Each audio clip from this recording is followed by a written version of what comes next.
Warning: this podcast features adult subject matter, adult language, and things not meant for children to hear. Viewer discretion is advised. You've been warned.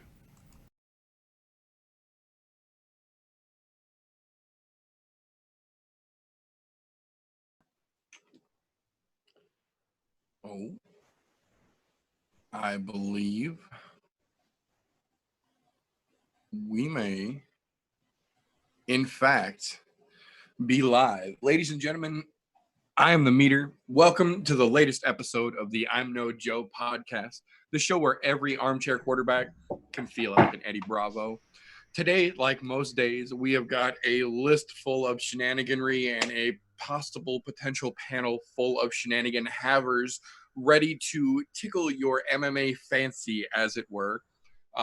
Like most days we have around here, my Wednesday night compatriot, my combat homeboy here, Golf T Vapes across the octagon right now. How the hell are you doing, brother? Not too bad. Having a lovely little evening, ready to talk some shit. Especially more so about recent news than, to be honest, the actual card this weekend. However, there are some other things that I'm also excited about that are not directly related to the UFC at all, which is pretty awesome. Yes, there is a whole interesting laundry list of things that we have got to go over here.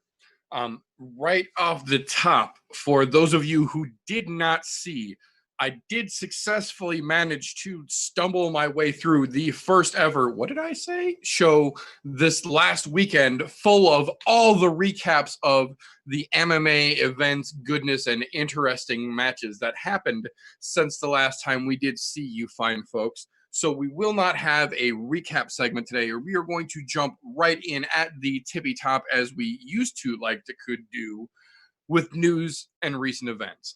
So let's dive right into it because there is an actual metric fuck ton of fights that have been announced since the last time we saw you wonderful folks here. First off, right out of the gate, February 8th, which will now officially be 247 now that we know 246 is officially going to be in January. The first one that we have gotten the announcement for confirmed, Valentina the Bullet Shevchenko versus Caitlin Chukagian for the ladies 125 belt. Following that, which I'm guessing it's going to be a main co-main or co-main then main situation here. Also on that card will be one Johnny Bones Jones defending his men's 205 belt against one Dominic Reyes. So 2 belts on the line right out of the gate on the February card. You know, I have to step in for just a moment here. Yeah, this is really starting to piss me off that the UFC is doing this. Valentina deserves her own fucking headline show. Absolutely. Stop throwing John Jones or whoever else that has a title in with her. No, she deserves her own show. She runs that fucking division. Let her rule the roost. Stop taking her fucking cuts. That's all I'm saying. That's some bullshit.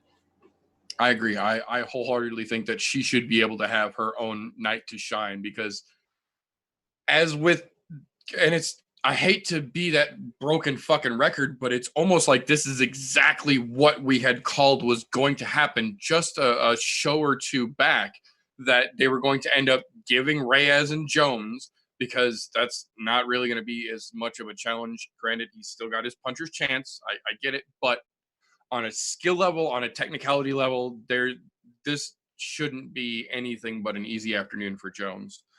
Same thing with Valentina. Both of those fights, in my opinion, could absolutely be their own events or their own cards' main event.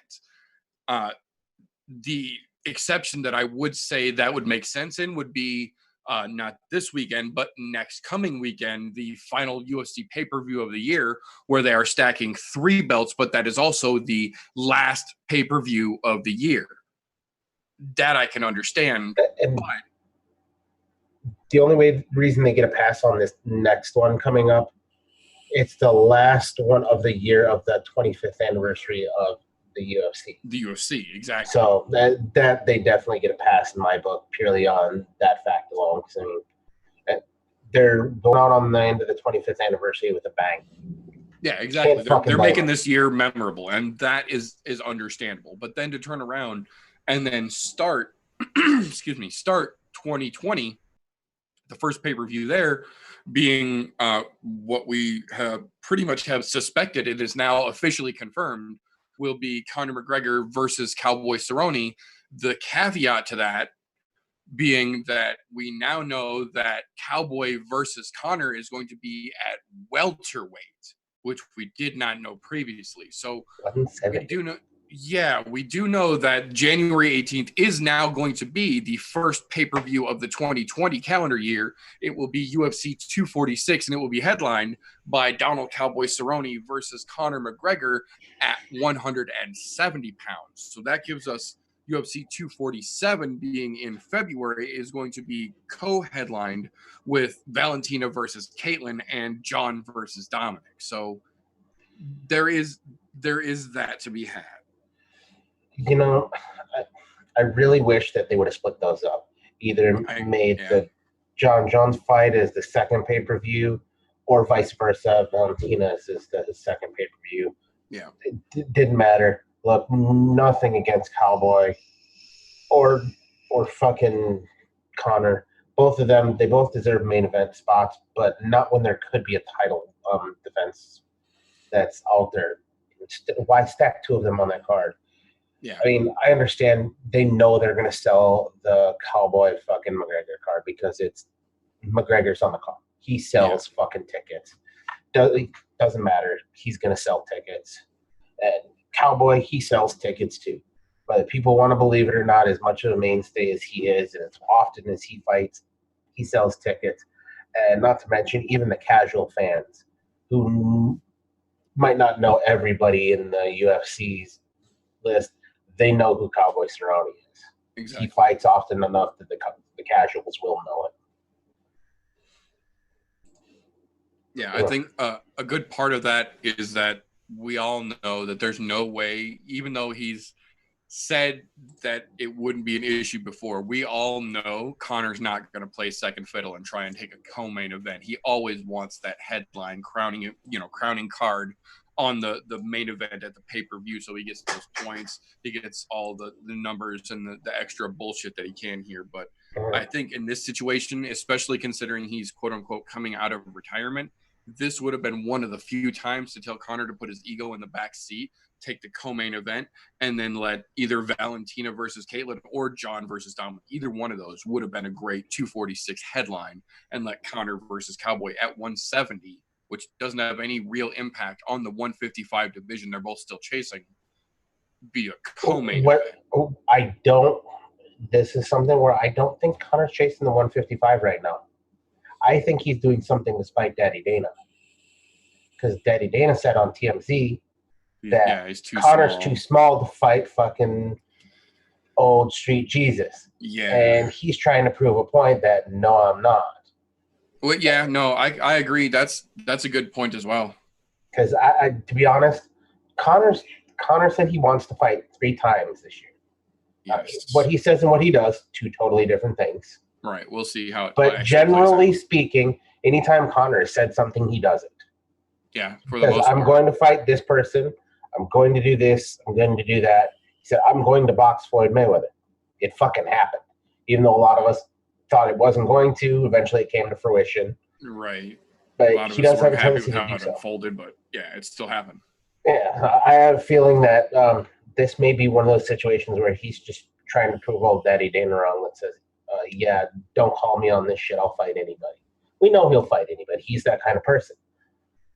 But I really think a lot of that has to do just with kind of throwing mud in Dana's face, saying, yeah, I'm fucking big enough. Let's do this. That's a very good point, because we all know, especially after he said that he had interest in fighting the winner of the BMF title, regardless of who it was. And then Dana started with the Conor's too small to fight either one of those dudes, even though he's fought Nate before at 170. Jorge is way too big, which, you know, is strange of a thing as it is to say. I agree with the two of them side by side, even though we all know Connor cuts to get where he is, so does Jorge. And I think realistically, size-wise, I think Jorge is probably a little big for Connor to handle, especially the way that Connor tends to fight. And the only other thing I would think on that with something like that is because he's been out for 13 months. Let's see, was it 14 months at this point? I think last October's was Yep. when they October when 18. he fought last. So you figure he's been out that much time. Was he planning on coming to 170?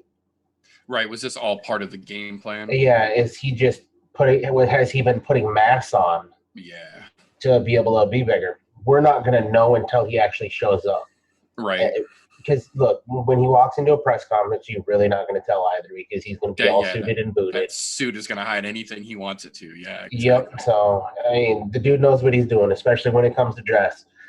I'll tilt the hat to that man on that. He'll make it look like he's small if he wants to look like he's small, but I have a feeling that he's going to have a little extra mass on him, and not because it's sitting around. Cause he's obviously been in the gym. Don't get me wrong; he's done a lot of traveling lately, though, selling that whiskey. But yes, he has.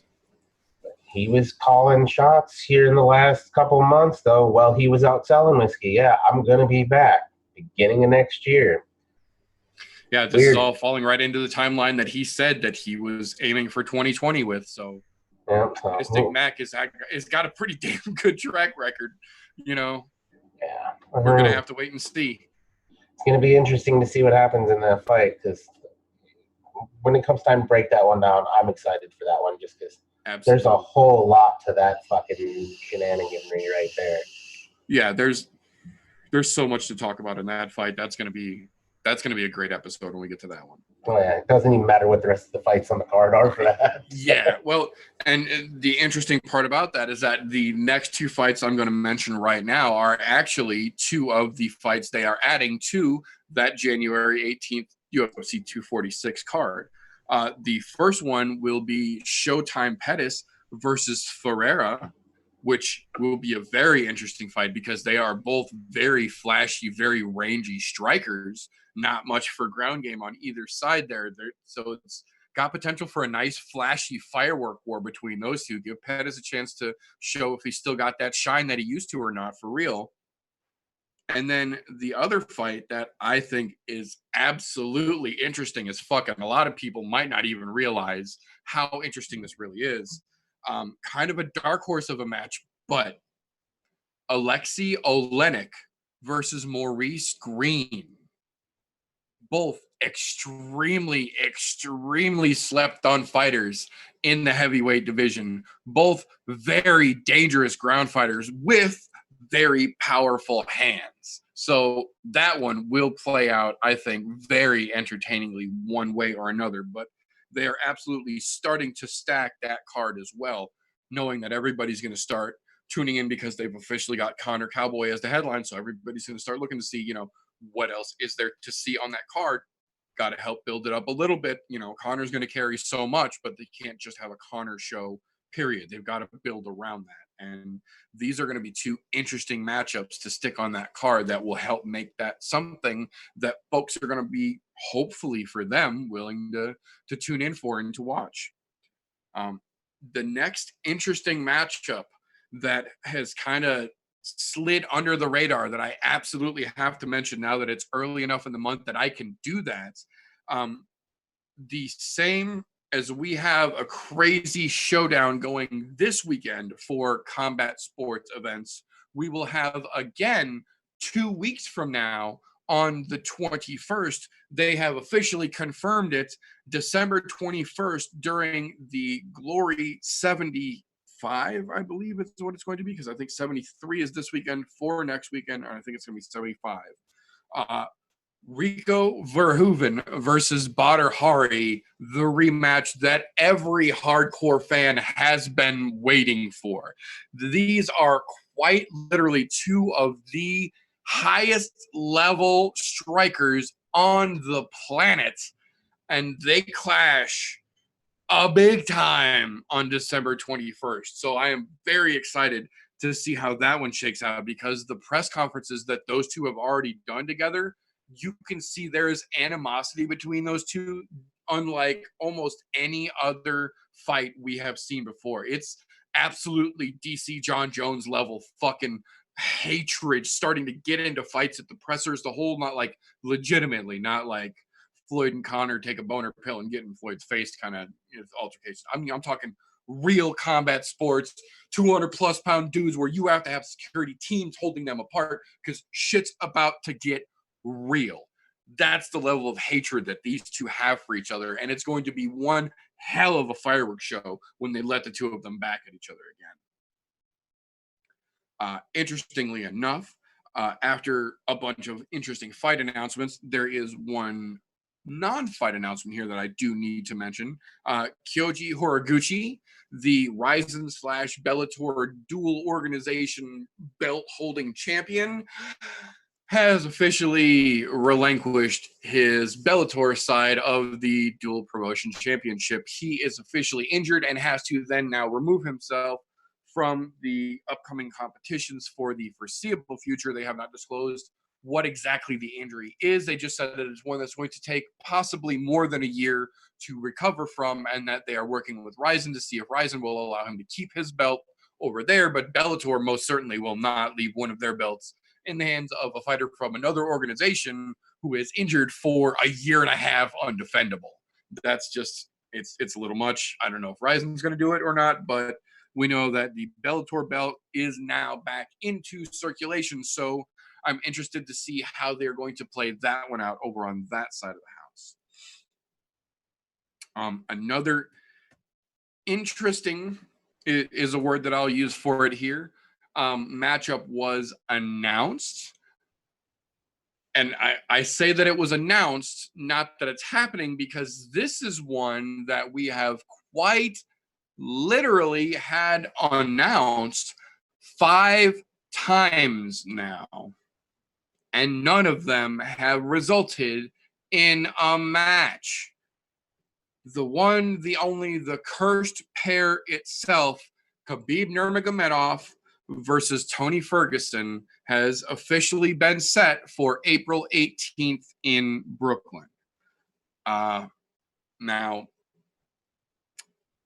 whether we actually get to see this matchup or not, I do not have a lot of hope for this. Like I said, this is the 5th time these two gentlemen have both signed the contract, set the camps up, made the dates, done the press, and then not got to the damn octagon. And I am unlike most rabid fans right now in that I could give 2 shits less about this fight.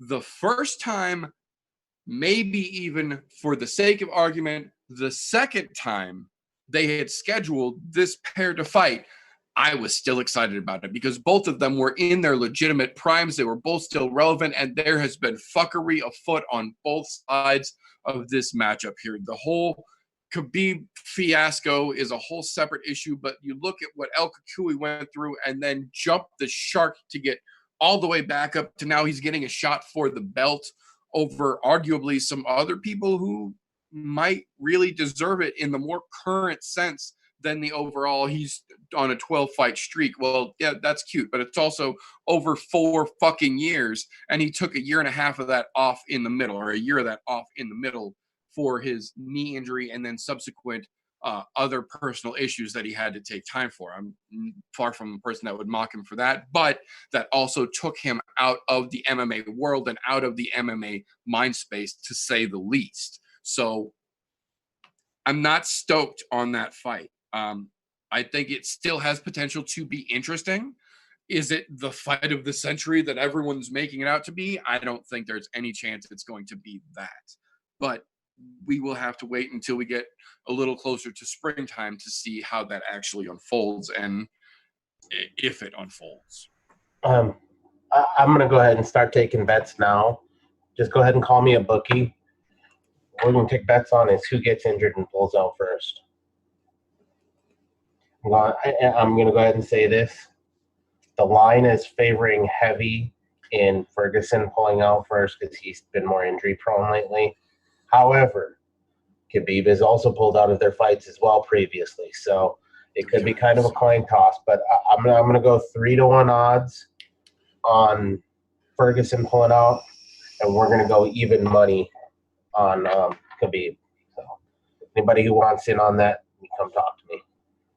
Yeah, it's like I said, it's not that I don't want the fight to happen. It's just that this fight has already been set up so many times that now that we're actually quote unquote going to get it, we've got a boy that cried wolf situation here. They've literally told us this fight was going to happen 4 other times. I refuse to get excited anymore. No, I want to be, but I can't. Just because of history. I mean, we're literally doing the same thing over and over and expecting a different result. This is the definition of insanity, just at the championship level now. Yeah, I mean, like I said, there's always a chance. It could be great, but this far out with this much history behind it, not bloody likely is what I would say. I mean, just saying, if this would have happened earlier, like 2 years ago, 3 years ago, when it was supposed to go. Yeah, when they were both on the precipice of that fight being as exciting as it was. Yep. Then it would have been a whole different thing, but now it's like you've gotten so close to climax so many times that, oh, no, phone call, gotta go. Yeah, exactly. Every time, and you're just stuck wanting more. Yeah, left wanting once again, sitting at the altar looking like a fool. So all I can say is they've been weighed, measured, and both found lacking. So at this point, fuck it. Exactly. They're scheduling this for April 18th. So midnight-ish, April 17th, I'll start getting a little bit excited about it. Until then, I'm just gonna keep looking forward. I'm not gonna be excited until co-main event steps in the octagon. Right? Yeah, exactly. Until we see them enter the fucking arena, we know they're there, and everyone keeps all the cables clear from Tony and all the fucking dollies away from Calabib, and it's fucking ridiculousness. But moving along from there, next one I want to talk about just for a second here. This one has kind of teetered and tottered. It looked like it was going to happen, then it wasn't going to happen, then it was going to happen, then it wasn't going to happen. Now it is apparently official. March 14th, the Brasilia card is looking to be co-main evented as what they're predicting this will most likely be, should everything work out the way they're hoping, will be Amanda Ribas versus the return of Paige Van Zandt. So that one will be very interesting. Paige has had a lot of surgeries in the last couple months, and she has got a lot that she has recovered from since the last time we saw her in the octagon. It's going to be interesting to see if she's truly healed up from all of that and really back to 100%, because Amanda Ribas is not anything to sneeze at. No, I'm wondering how that's going to work out, because anybody who's seen Paige's fucking Instagram, you've seen the scar that runs the length of her elbow all the way down her forearm. Yeah, it's like Luke Rockhold's leg. Yeah, it's fucking ridiculous. I mean, she's taken a lot of fucking beating. I mean, she still wants to fight. So you know what? All I can say is that's one tough broad. Yeah, she's got the right mindset for it. You go through that kind of injuries, and then go still want to get after it. Extensive amount of surgeries, and then still want to get out there. Don't get me wrong. She's making plenty of money, I'm sure, off of Instagram right now. But I have no doubt. At the same time, if you still want to fight, get it, girl. I'll support that 100%, because that tells me your head's still in the right spot. As long as she doesn't become like a lady version of Chuck Liddell and just is still in there because nobody close enough to her will tell her to fucking stop it, I'm okay with her keeping it, as long as she's got the spirit in her and she's physically able to get after it. I am curious, though, are the commissions going to let her wear an elbow sleeve like they let Luke wear that fucking Expando sock over his bandages? Because that's a liability. You've got to think. One good crack on that with a good, like an elbow check or like to the head, if it lands right in the middle of that full-length seam in her arm. Well, see, that's a little bit different though than your normal scar tissues on your head. Those aren't going to split quite as easy as the stuff that's on your face. I really doubt that she'll need a sleeve or anything like that. I mean, time will tell, but if she gets split open on the arm, she gets split open on the arm. Guess what? You knew the job was dangerous when you took it, Fred. That's how this works. Yeah, no, absolutely. And if anybody should be telling her to stop, it should be her fucking husband, who's a fighter as well, albeit a mediocre at best fighter. He's something. I don't know if a fighter is the word I would use to describe him, but he's trying real hard. A for effort. He did win his last outing, so I'll give him that. He did get a decision in his last outing. W is a W, whichever way you want to cut it. That's right. That's right. It's an inch or a mile. That's right.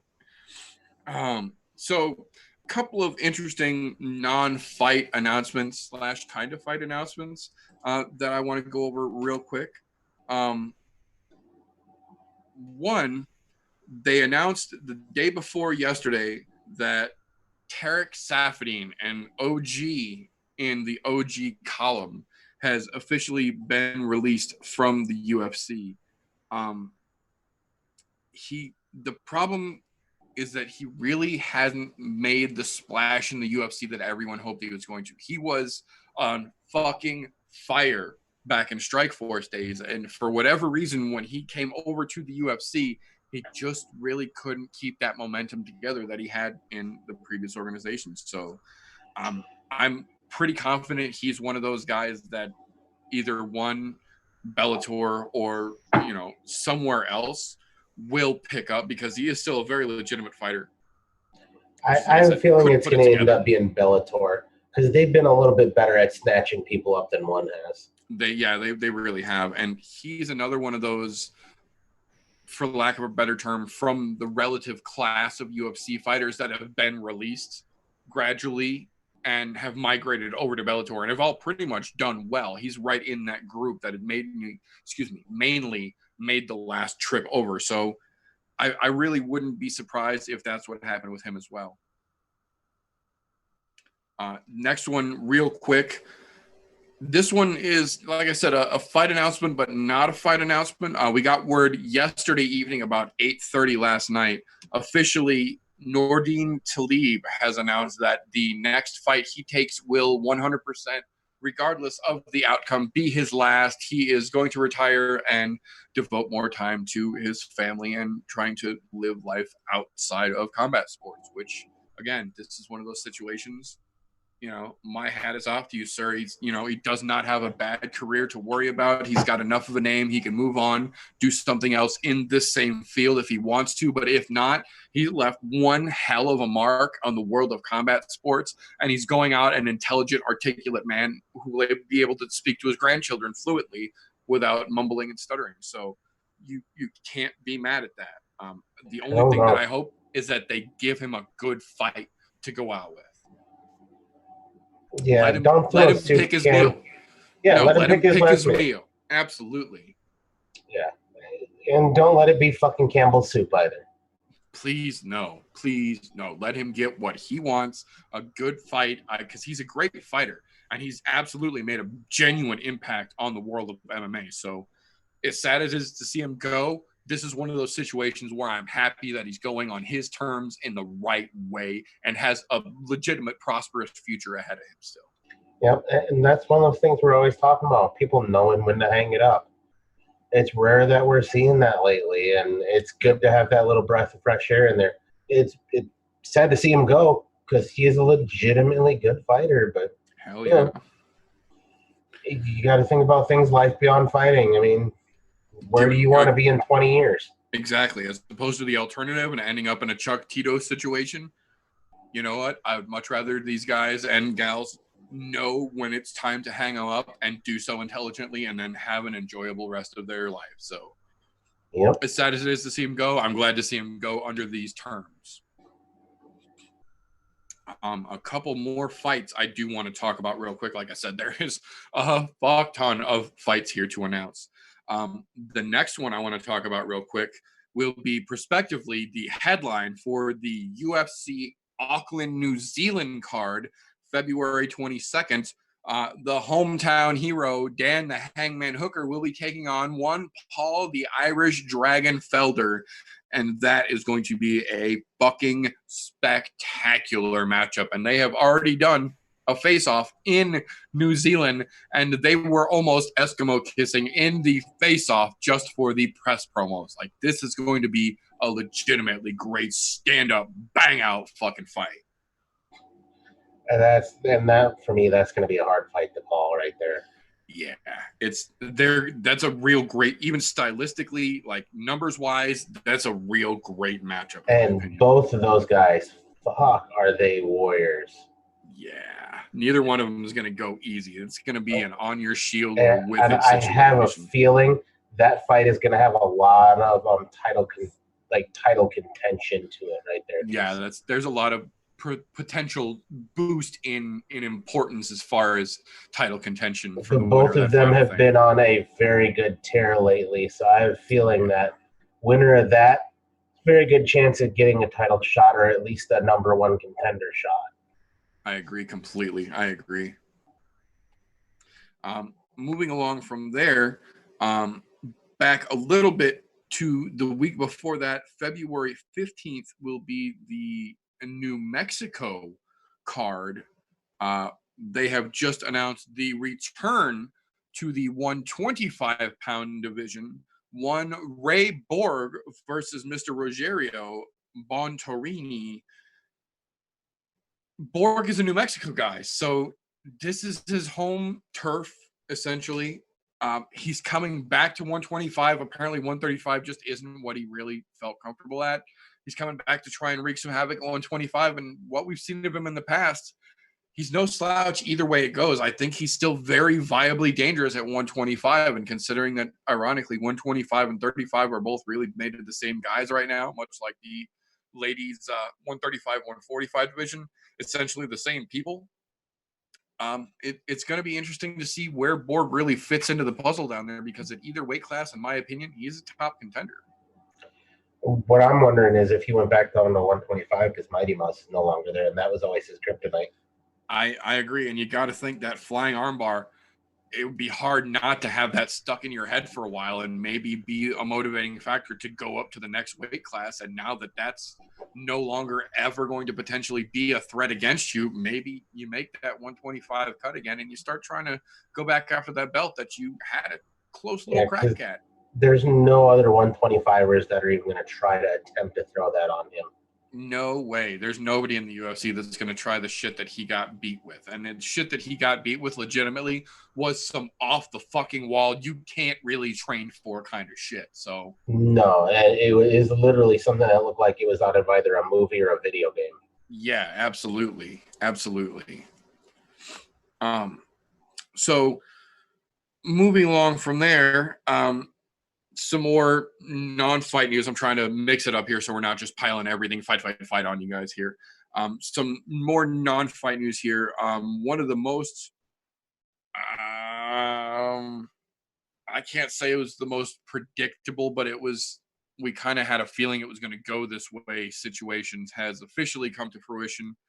Announced Monday evening, a federal judge has officially thrown out the remainder of Mark Hunt's lawsuit against Brock Lesnar and the UFC for knowingly allowing him to use performance-enhancing supplements to give him an advantage in the fight, which this is one of those weird situations. We know Brock pissed hot. Anybody who looked at Brock knew he was going to piss hot. He would not pass what they used to refer to as the sniff test. Just giving that boy a once up and down, you know there's some questionable substances in his body to begin with. But then for him to actually piss hot under USADA terms after that, and come to find out they may or may not have known this was going to be an issue ahead of time. And from the rumors that have been coming out from multiple sources now, not just Mark Hunt, but multiple sources now about potential higher ups within the UFC knowing that this was going to be an issue and actively working to try and get ahead of a potential cover up so it never became a story. It's it sucks because they really did fuck Mark Hunt out of millions and millions of dollars by letting him go through here. But on the other side of that, he still signed the contract and went down there and got in the ring. So it's hard. It's a hard situation to really get a good stance on, I think. Well, here's my counterpoint to all of this when it comes to that. One, the UFC, if they did knowingly do so, they're wrong as all fucking get out. Absolutely. Anybody who had anything to do with that, wrong as all hell. Mark Hunt, he signed the contract before they had piss tested him. So the contracts are always signed before that fucking piss test goes off. If the piss test had gone off prior to that signature, that would have stopped way before that. But they didn't fucking piss him or allegedly piss him until post-fight. Yeah. And at that point, there's not a whole lot you can do because you're already fucking there. Then the next thing that goes along with that is that judge fucked not only Hunt, but every other fighter that this happens to. Yeah, because he set a precedent to show, you know what, nope, it's never the UFC's fault. It's always even when they potentially knew it's not their fault because of the ruling that came down. Yep. And it's not so much like, look, Mark Hunt probably doesn't need the money. He's made a lot of money fucking fighting. And I'm telling you, he was probably one of the highest paid fucking fighters that never held a fucking title in the UFC. Why? Purely because of his walk-off power. That walk-off fucking home run hitters, the multiple countless dudes that he put to sleep with one shot, and then just turned around and walked away all nonchalantly, that made him tons and tons of fucking money. But it's really a sad thing that fucking judge really screwed this all up, because it sets a precedent for every other fighter who wants to use PEDs that, oh, if I'm good enough or I draw enough, the UFC is going to kind of shuffle me under the table until the fight is over with and then deal with it afterwards. Right. And the fucked up thing about it is this happens at a time where, and before I get any further, I'm not saying there was any indication this was going to happen. This is all purely my speculation and my anticipations here.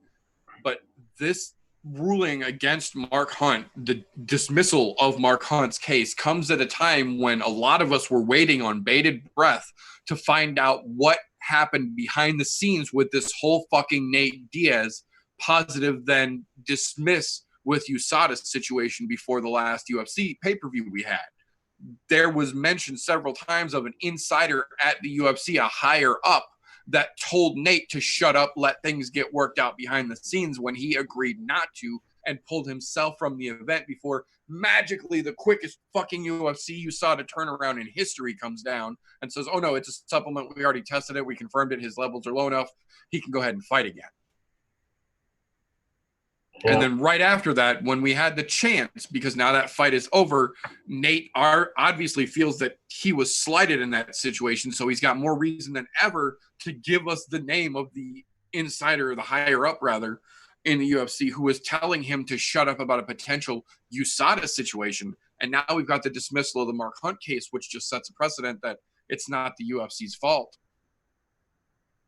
It's sketchy time behind the scenes right now. I think I don't know. Yeah. It's fucking weird. And they just need to have some more people come out and not be company men and throw them motherfuckers under the bus when they're wrong. Drop names on people. Let us know who's doing the dirty work. Get those motherfuckers out of there. Right. You know what? We all want to see good fights. We all want to see the big names. That's just how that works. They're a draw for a reason. I want to watch the Brock Lesnar's, the fucking Conor McGregor's, the fucking Max Holloway's, the people who are a draw. Right. But when that shit starts happening and we're starting to get some ugly shit going on, it's time to kick those motherfuckers to the curb. I agree. And whoever is leading that wheelhouse to say, here, we're just going to lift the edge of this rug. You float your little ass under there, we'll cover you back up and nobody will know. No. Get that shit the fuck out of this sport. You're making it bad for everyone. And you're also endangering other fighters who are not using fucking substances that they shouldn't be. Picograms or not. Right. Picograms. Well, and the interesting about that little tie-in as well is the next thing I actually have on my notes here to talk about is that we had this week the official decision by UFC and USADA to announce the creation of threshold for substances and a change to the notification and suspension policy for violation of potential substances here. They now allow trace, and trace is defined per substance, half a dozen different substances to be found in a person's pre-fight sample. That person will not be removed from the fight. They will still be allowed to fight. They will then be subject to increased testing, extra testing, and if found guilty, will still be retroactively suspension, fined, the whole 9 yards. But they have now changed it to where they are allowing thresholds for certain substances now, provided everything still works out in the clear, primarily from situations that started with guys like the War Master himself, who was one of the first fighters to get confirmed a tainted supplement, but still had to sit out and lose money from the suspension that he served while they were investigating that. And he was then exonerated completely by USADA with full apology and a whole 9 yards. Granted, a little bit too late, but it was still a thing. So it's interesting that these are all things that start getting one after another, as it were. Of course, then we get some guy with a mustache stumbling in. I found the meter's mustache. Well, somebody had to take it because I sure wasn't going to keep it anymore. How goes it, sir? Not too bad. I got the YouTube notification and I looked at my wife and I was like, oh shit, I was trying to do this tonight. And she goes, all right. Nice. Good to see you, boys. Likewise, sir. Likewise. So, couple more non-fight announcements here, and then I'll get back into a couple more fight announcements because there's still plenty, folks. Don't you worry. We just got the official announcement as of last night that much like one Tarek Safadine, the UFC has now officially released Sergio Moraes after the loss to James Krause, which I kind of understand, but that was his third fight loss in a row, though, right? Yes, that was 3 in a row, and this is another one that he had. They were all knockouts, right? Yeah, he had all the potential in the world, and then it seems like the old chin left, and he caught 3 bad cases in a row. UFC gave him his walking papers. So yeah, but that one, we'll see if anybody actually picks him up again or not, because he's not a terrible fighter, but he's old. Like we say, once that chin goes, it don't come back, and especially not being a spring chicken, as it were. Yeah. Well, for a guy who doesn't fight, say, more than twice a year normally, Krause looked amazing that fight. Yeah, he absolutely did. So, one more little non-fight, and then we'll get back to a couple more fight announcements here. There is officially, it's a video out there. I'm not going to show you. You can look it up if it's so interesting to you. Jessica Evil Eye, as she tends to do throughout her year, was dyeing her hair another color, as she often does. But for whatever reason, this time, did not think before she dyed her hair a crazy color. I believe it was purple this time, to do the old hair dye trick and put Vaseline along your hairline so that the hair dye itself doesn't sink into your skin, only sinks into your hair. Upon realizing that she didn't Vaseline it and actually had some purple hair dye on her temples, couldn't find any soap at hand, and I guess panicked and thought, I know, I've got a Mr. Clean magic eraser. Surely this will take hair dye off. So yeah, She wets the thing and she scrubs her fucking forehead, and lo and behold, it takes the hair dye off the skin on her temple, and then proceeds to continue taking the skin off of her fucking temple because it's a fucking Mr. Clean magic eraser, not a cheek sponge. So Jessica I now has chemical burns on both of her temples in big bright spots, and she kind of looks like a rejected knockoff Raggedy Ann doll. I mean, not the most fun way to spend the holiday, but she's conscious now, so there's that. She's the type of person when you ask her to wash the chicken, she put some Dawn soap on the chicken and starts rubbing it in. Right. Why am I not surprised? I You know, know I what? actually saw a video of a guy doing that. It's pretty bad. Right. That's just another one of those cases called born retarded, can't fix it. Right. He was Some like people, FaceTiming to somebody, and he's like, "I washed the chicken with soap," and then the person's like, "Not with soap," and he goes, "Not with soap." Like, oh shit! It was funny. oh man. So a couple more fight announcements here for you. An interesting one stacking up for the February 15th card. 135-pound matchup of Macy Chazon versus the return of Nico Montano. It's been a while since I've seen him fight. Yeah, Nico Montano really hasn't done a whole lot since her initial gaining and then losing of the belt in spectacular fuck-up fashion here. So it is going to be interesting to see what she still got, as far as she had done interviews that had said she didn't have the hunger for it anymore. But you're going to get in there against an up-and-comer like Macy Chazon, who very much has the hunger for it, and it's got that fire in her belly, albeit she's still a little green behind the ears, but that can be adjusted, that can be worked away. She's still got the important part. She's got the fire, she's got the hunger that we know Montano, at least recently, didn't. So it's going to be interesting to see how that one shakes down, but they are absolutely stacking that February 15th card up for a fight night to be pretty interesting as well. The next two fights I'm going to tell you about here, I cannot say that I'm excited about them, but I'm not necessarily upset. It's more one of those things. I'm disappointed that we said this is what it looked like it was going to happen, and sure the fuck enough, here we are with that exact situation happening. The first one being the February 15th card. Again, like I said, they are stacking the shit out of this card. We now have confirmed as of yesterday the number one contender eliminator fight of Corey Anderson versus Jan Blachowicz at 205.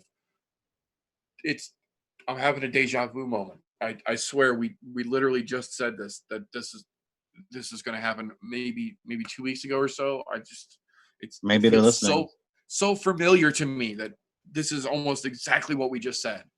But we're going to get to see it, and we're going to get to see it soon. It's, a little over 2 months from now, so I'm okay with that, because realistically, that's shuffling the fucking 205 division along, and we need that, especially now that we know Dominic versus John is going down February 8th. The next week, we will get Corey versus Jan and potentially have the next 205 call-out lined up a week after the belt is either defended or taken. So there is that good aspect to it. The other one here, this one, I can't say I'm upset that it happened and we called it. This one I'm just fucking mad about. I don't think this fight should happen, but again, we called it, and sure the fuck enough, they have announced for the March 7th card, most likely will be either headlined or co-headlined, depending on what else they put on there. The women's 115 belt will be on the line with Weili Zhang and Joanna Jędrzejczyk. Again, she is the fucking Holly Holm of the 115 division now. Anytime she gets any good sign of a fight, they try and throw her back at the fucking belt again, and her time is long since past. The only she's gonna get destroyed. Yeah, the only thing that I have any semblance of being okay with this fight announcement is that I have very little doubt in my mind that Weili Zhang is well-rounded enough and more than strong enough to be able to handle anything that Joanna can throw at her and more. And I think her power is actually going to be too much for Joanna. And I'm actually hoping to see Joanna go face down on the fucking canvas again, because I'm tired of this shit, man. I'm tired of it. I'm tired of it. And this is coming from somebody who was a huge fan of hers. I'm fucking tired of it. So I'm right there with you 100%. It seems like since she's lost that belt, anytime she wins a fight, oh, you get another title shot. yeah. Oh, you lost again? Here, have You're another. one fight away. Yeah, you're one fight away. One fight away. It doesn't matter.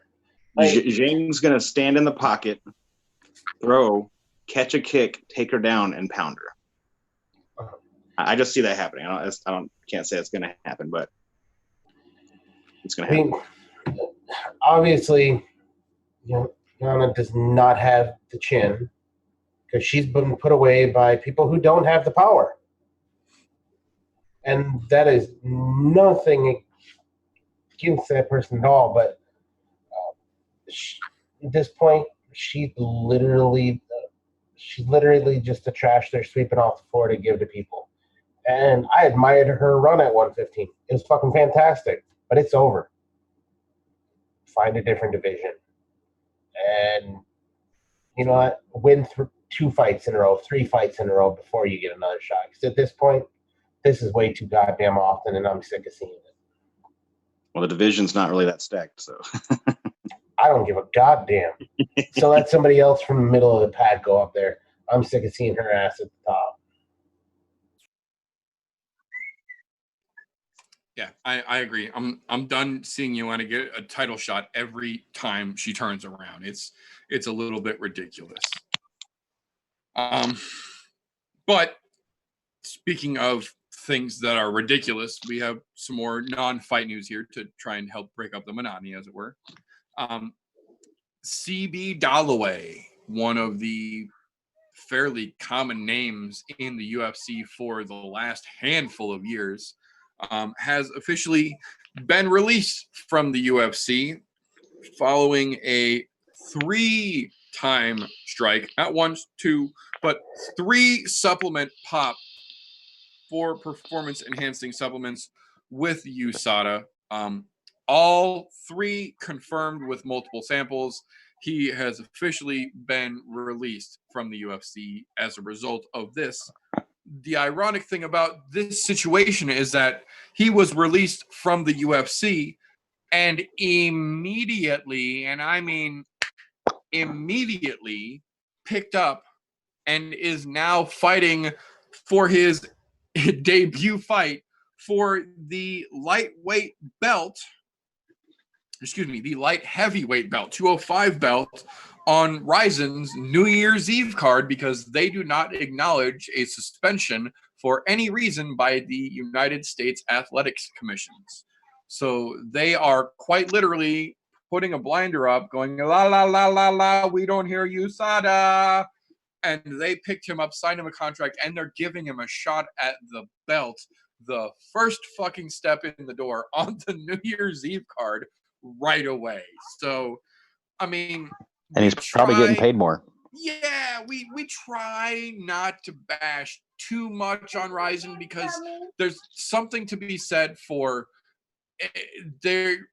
With all the combat sports out there, there is still something to be said for an organization who isn't maybe necessarily going to come out and say it the way that Pride did, but someone who's willing to openly look the other direction in terms of performance enhancements to try and get the biggest, craziest, most attention-grabbing fights that they can. And that's kind of always been Ryzen's thing, is, as far as I'm concerned. The majority of the biggest name fights they've ever put on have all been either known juicers or people that you can look at and just giggle and not even have to wonder if they're on something. So the fact that they're going to turn around and pick Dalloway up off a triple confirmed suspension from USADA on multiple different samples and then give him a shot right at their championship, I mean, it kind of makes you wonder if there's any legitimacy over there.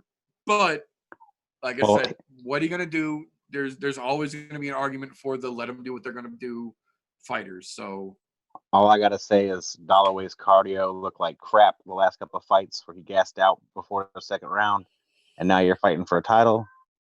You better been using some fucking good steroids, dude. Or have some now. Hopefully it was something that increases your red blood cell counts. That way you're carrying that oxygen better. Because, man, Oh, you look like shit. fucking trash before. Hey, which arena is he fighting in? I do not know off the top of my head. I would have to look back up on it. No, I'll look it up later. I was just thinking about elevation. Yeah, I have no idea where they're going to have their Rise and New Year's Eve card. I mean, it's probably somewhere in Asia, so it's probably pretty low. I would assume generally they're in the Pan-Asia area, so not too much elevation generally to worry about. From there, a little interesting thing here. Not that any of us really necessarily anticipated it, but this is again one of those situations where I'm not really mad to hear it either. Hanato Moicano has announced that he is officially moving up to 155. He's done making the cut down to 45, and he has called out for his first fight in the division, Clay Guida. That'll be a Both of fight. them, yeah, both of them are fucking legitimate OGs. Both of them are very, very well-rounded fighters. They both have great fight IQ, and depending on how Hanato looks at 155, that really could be a spectacular lightweight matchup. I mean, chances are Guida. Go ahead, T. I was saying, no, Guida's going to go balls to the walls no matter what. That dude has cardio for fucking days. He's probably the best cardio of any fighter there is out there. Yeah, and he doesn't have a low gear. It's always fucking pedal to the floor, high gear. We're going to blow the fucking motor or we're going to go through it. You know? And that gets him choked out. Or knocked out. It does sometimes end up on the bad end. Absolutely. However, it does make for an exciting fucking fight every goddamn time. This is true. There has never been a boring Clay Guida fight, really. Has anybody who can name one boring Clay Guida fight, please do it now or forever hold your fucking peace. Right. You may as well hold your goddamn peace because it ain't happening. Well, even like when he just fought Jim Miller and got guillotined, right? Yep. Sometime this year. Yep. That fight was like 90 seconds and it was still entertaining. You know what I mean? Yeah, damn right it was. Like not a lot of people have 90-second fights lose and people are like, I'd watch him again. Right? Yeah, no shit. And he's been such a mainstay of that fucking division for how goddamn long now? Shit, for at least a good handful of years. Yeah. It's been at least 10 years. Because it was long before fucking any of the top guys there, really. Reebok. Yeah, it was long before any of those top guys who are in the tops right now were even thinking about fighting, probably. Yep. Yeah, so it's going to be interesting to see, one, if the UFC actually lets him make that match. Two, whether they do or not, how is he going to look since we've known him to be a stable, reliable badass at 45 for so fucking long. Now that we know he's ready to make a little bit less of a cut, maybe carry around a little more power and a little more weight, how will he transfer up? Be interesting to see. Next little thing real quick here. We did get confirmation this week, and by confirmation, I just mean that he fucking said it himself. But Justin Gaethje has now said he only will accept a title fight next.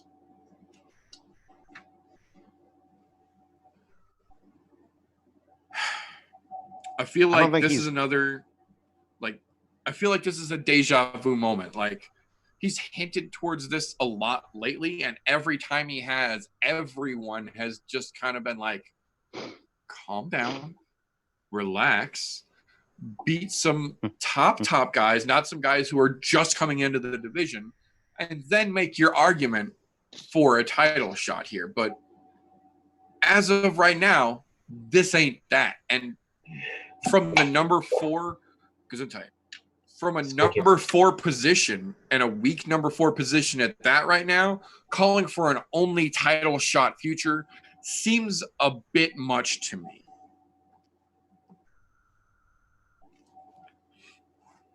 Yeah.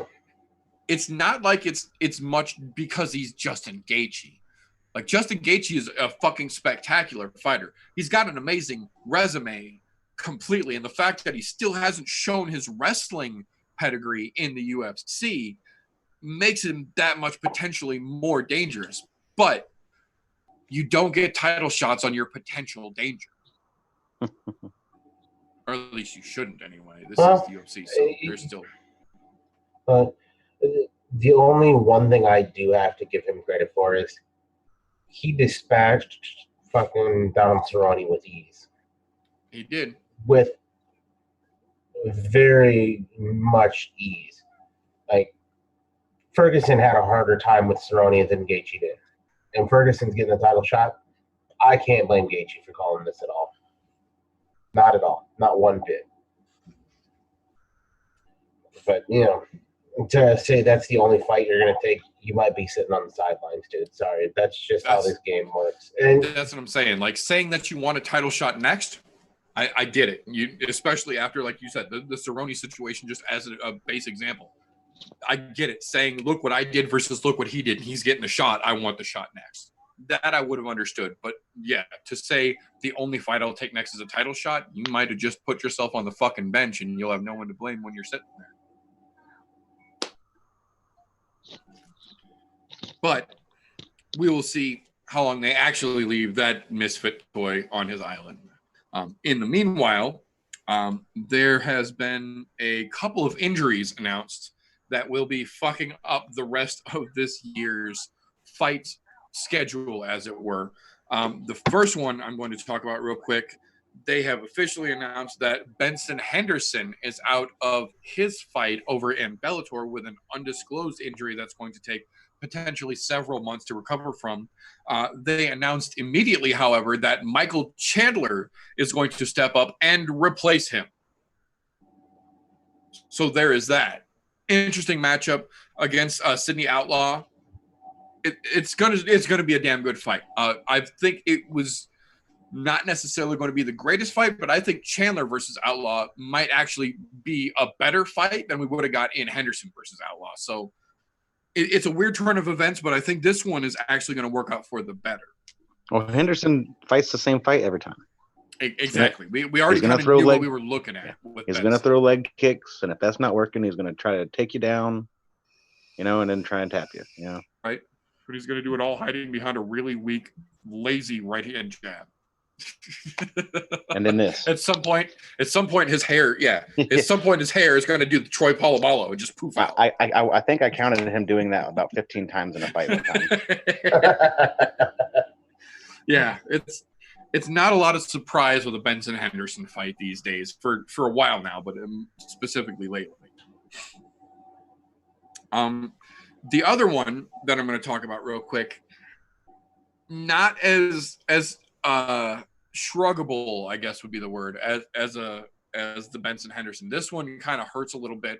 Really, definitely fucks up the rest of the year, but it also kind of has evolved to potentially still be interesting later on in the year. I am talking about the final UFC fight originally of the 2019 calendar year, Brian T. City Ortega versus the Korean Zombie himself in South Korea. Holy shit, that fucking fight had so much damn potential.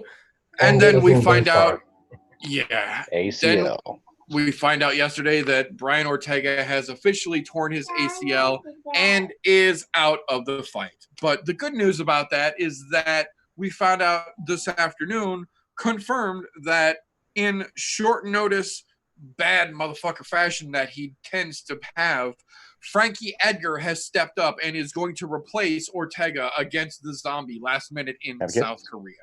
So it's not the fight that we were anticipating, but it is definitely an interesting fight to round out the year. And I do have to say, I'm still curious to see if Frankie's going to follow through and go down to 135 afterwards. But I do think that this, if nothing else, for him will be a bit of a stepping stone or a better final judgment to see if he'll be able to handle that 135, taking himself down to 145 to step up against a very game opponent in the Zombie. So Oh, at absolutely. home, it's Well, still going to be an interesting matchup.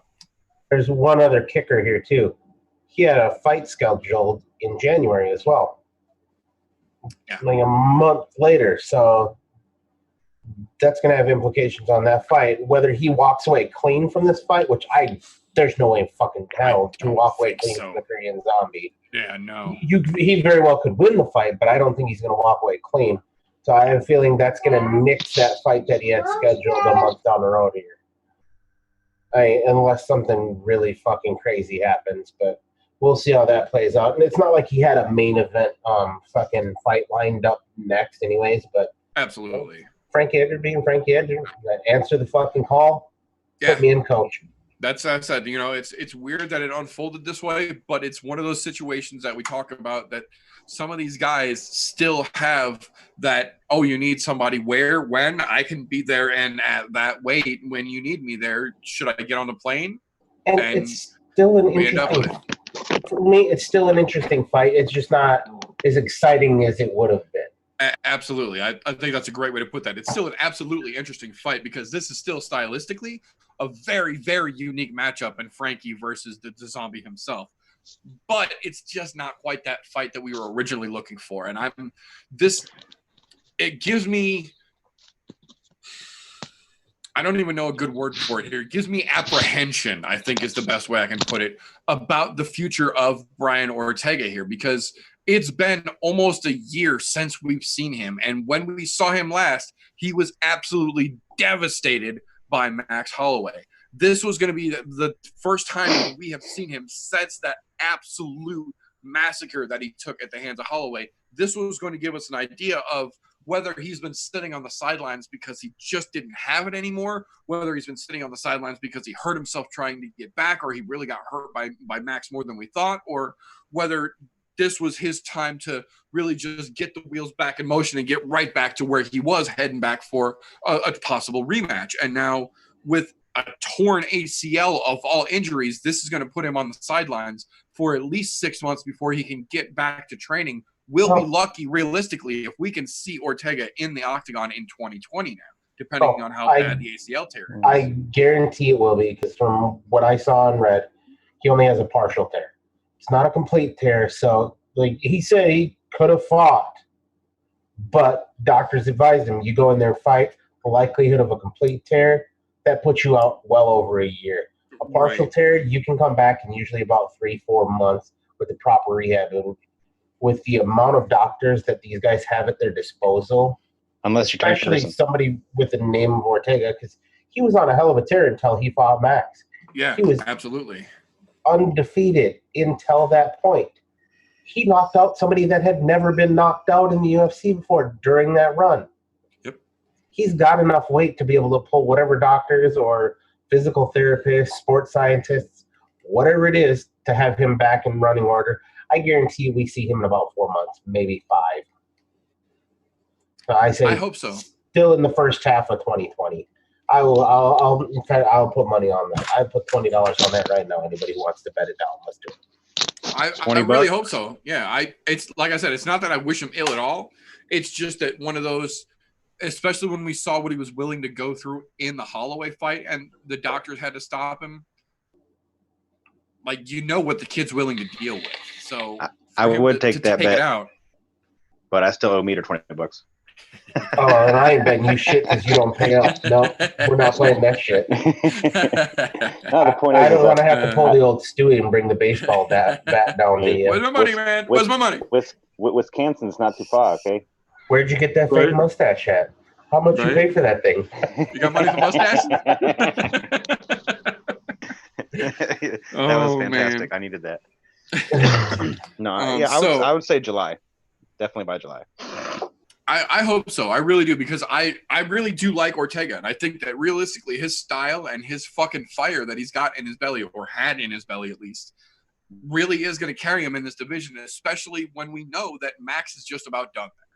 Granted, Max is arguably the best 45er we've seen step around in the division, but we also know that he's said himself his time is done there. He's ready to start moving up. He's ready to be done with 45.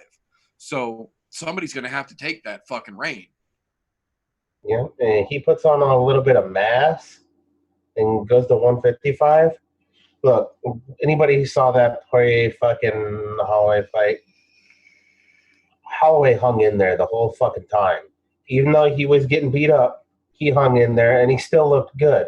I think he just needed a little bit more mass, and that might have been a completely different fight. Well, that, and I don't really feel that that's a great representation of the lightweight division, excuse me, to begin with, because Poirier said after the fact he had a hard time with that cut and almost didn't make weight. He was big for 155 going into that fight, barely made 55, whereas Max made it with ease, and you could see the size difference between the two of them when they got in there, even though they both weighed 55. Dustin carries that 55 much bigger and much more usefully, I would say, than Max was carrying his 55. So I don't feel like that's a great representation of the division overall. I think at 55, Max could do a lot better against a lot of the 55ers than he did against Dustin. And then the other kicker with that is, how long had Poirier been out of the 145 division, too? He'd been out for quite some time fighting at 155 for a while. Yeah, acclimated to the 55 frame, exactly. That was my point, is I'm going to, like, reference McGregor going to 170. Like, when you're not used to, like, so Holloway didn't cut weight for the fight. Okay, cool. But when you're not used to carrying that extra 10 or 15 pounds and you go at it, it's fucking, it drains you faster because you're now...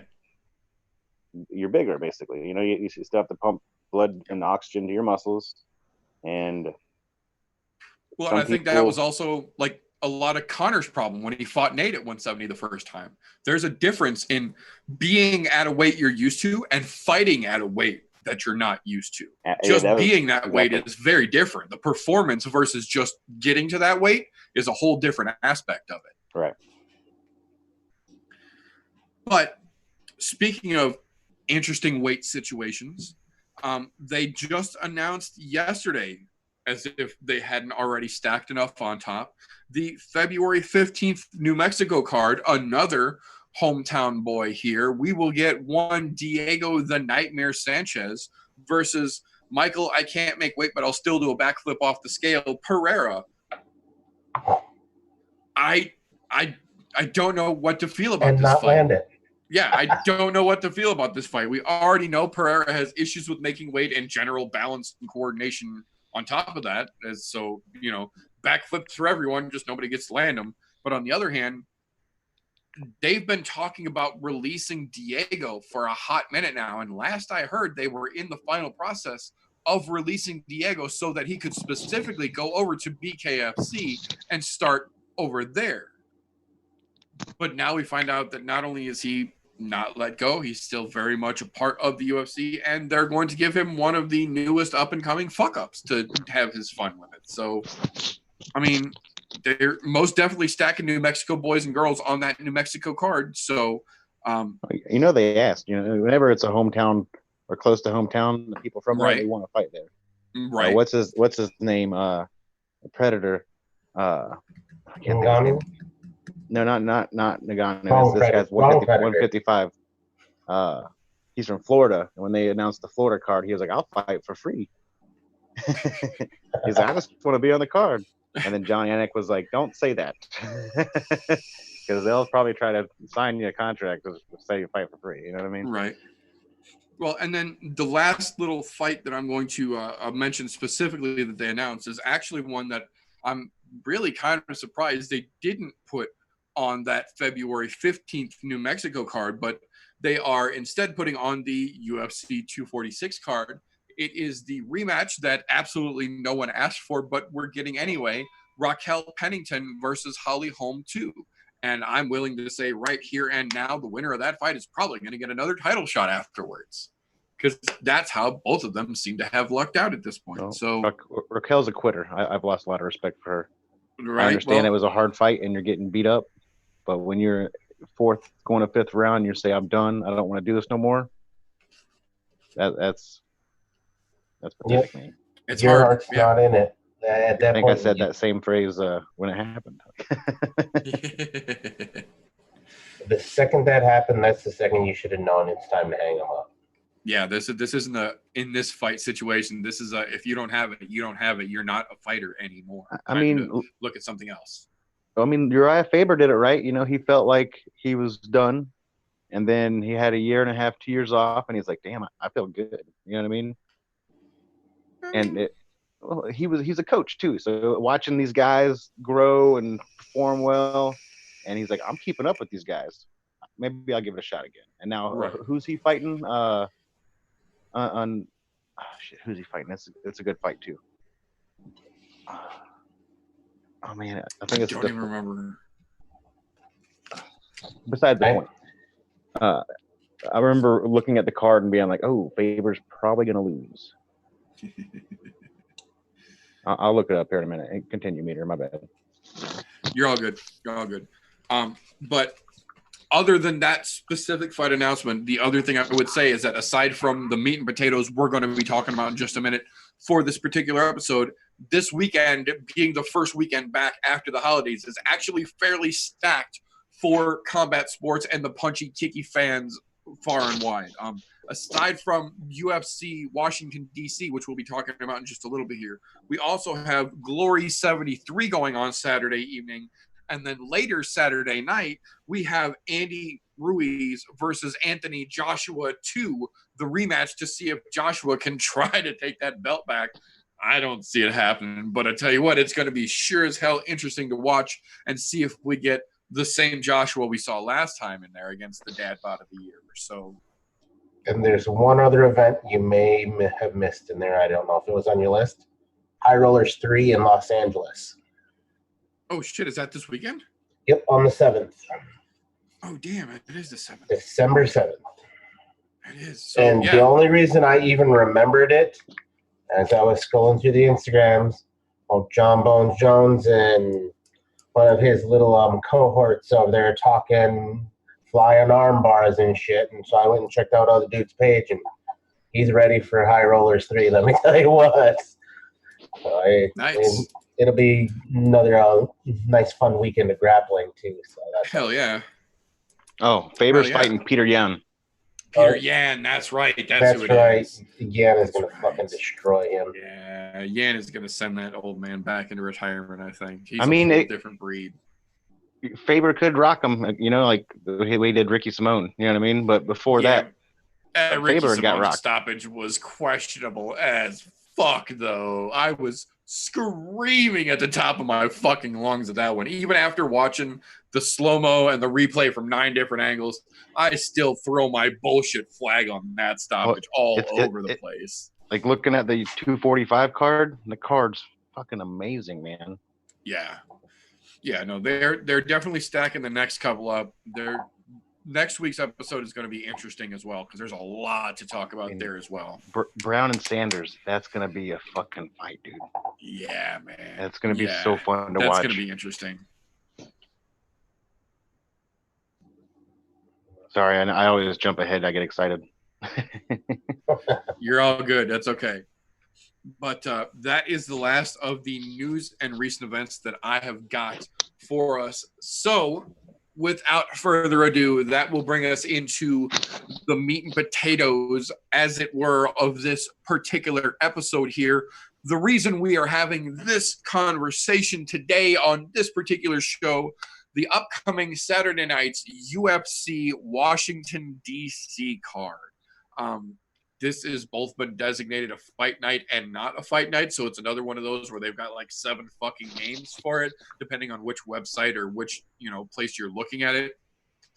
Regardless of the fact, it is an interesting card to say the least here.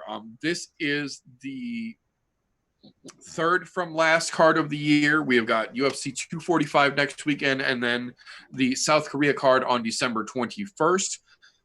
But this one, for some reason, while not a pay-per-view card, also has an early prelim card, a prelim card, and a main card itself, which I think is a little bit odd. I get it. They're trying to cram in as many fights at the end of the year as they can, but they have many, many other times, even in recent memory, made a 7-8 prelim fight card and then a 7 or 8 main fight card and just been okay with it. I feel like this almost gives a little taste that they're trying to push these premier fights on the early prelims and the prelim cards a little more than maybe they should be.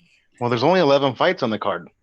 That's what I'm saying. There's not really a reason there needs to be an early and a prelim separation there. I think the reason why they're doing that is to get more people to buy ESPN Plus. Yeah, that could be because they're pushing that real fucking hard right now. It's been a whole lot of ESPN Plus, and like, we used to get quite a few more on just normal old ESPN. Not now that there's Plus though, so now they have to separate them. So, you wanted to see that fight, Right? Or you're a hardcore fan, you have to buy this. Sorry. I mean, it's just them trying to make a buck, and to be honest, the numbers that they have for ESPN Plus are still not great. Yeah, no, they're not, They're and they're not going to it. be. If you look at just like, for example, just look at ESPN Plus as a hashtag on Instagram or Twitter. The vast majority of those posts that hashtag is applied to is talking about the outages that people are dealing with, or them getting their account locked after the processes went through and taken the money from their account. Their ESPN Plus account immediately gets locked and they can't use it while the fights are on, and they're trying to actively give ESPN and UFC money to watch the shit that's on right now, and it just bricks gloriously. So it's a thing, I guess, is the only thing we can say about it. This is one of those situations where there isn't a fight on the early prelim card that I even feel worth mentioning. So we're going. I was going to say fight 6 through 11 are the only ones I really. I mean, except for Matt Wyman, I'd like to see him fight, but that's not like hold your breath, he's fighting. But it's like I want to see if he's back or not. You know what I mean? Yeah. No, we're skipping completely over the early prelim card. There's nothing there that even piques my interest in the slightest here.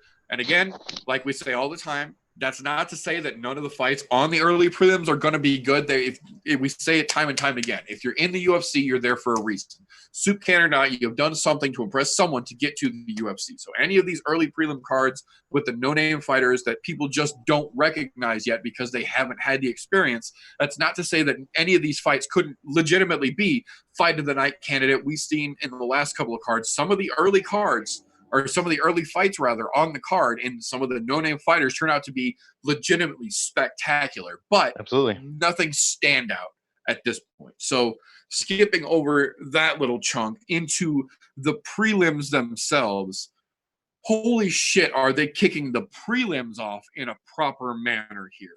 Bryce Thug Nasty Mitchell versus Matt Sales is going to be one hell of a card opening fight. Thug Nasty is just fucking crazy. The dude is legitimately get after it gonzo. He's fucking out there. He is a very, very well-rounded fighter, and I've been a huge fan of his since we first saw him on The Ultimate Fighter, all the way through his recent drill incident and now into his demand for camo shorts phase. I think the man should get his goddamn camo shorts. He's the country boy, right? Yes, he is, from Southern Arkansas, Searcy, Arkansas. I remember his post-fight interview. He was so fucking excited. His accent started. Going. Oh, it was great. He was. It made me like him more, just for him being and him. He's not putting on a facade. 100% authentic. Yes. With one of the most ironic fucking stage names too, Thug Nasty. Thug Nasty, little skinny country boy from Arkansas. He's Thug Nasty. They call me Thug Nasty, y'all. Yep. Yep. And the interesting thing is that Matt Sales is a fucking monster in his own right as well. Matt Sales is one of those smaller dudes who looks like a skin tone colored ice cream cone. He's almost V-shaped from his ankles to his shoulders. He is one hell of a grappler, one hell of a wrestler, and a very core-centric power striker.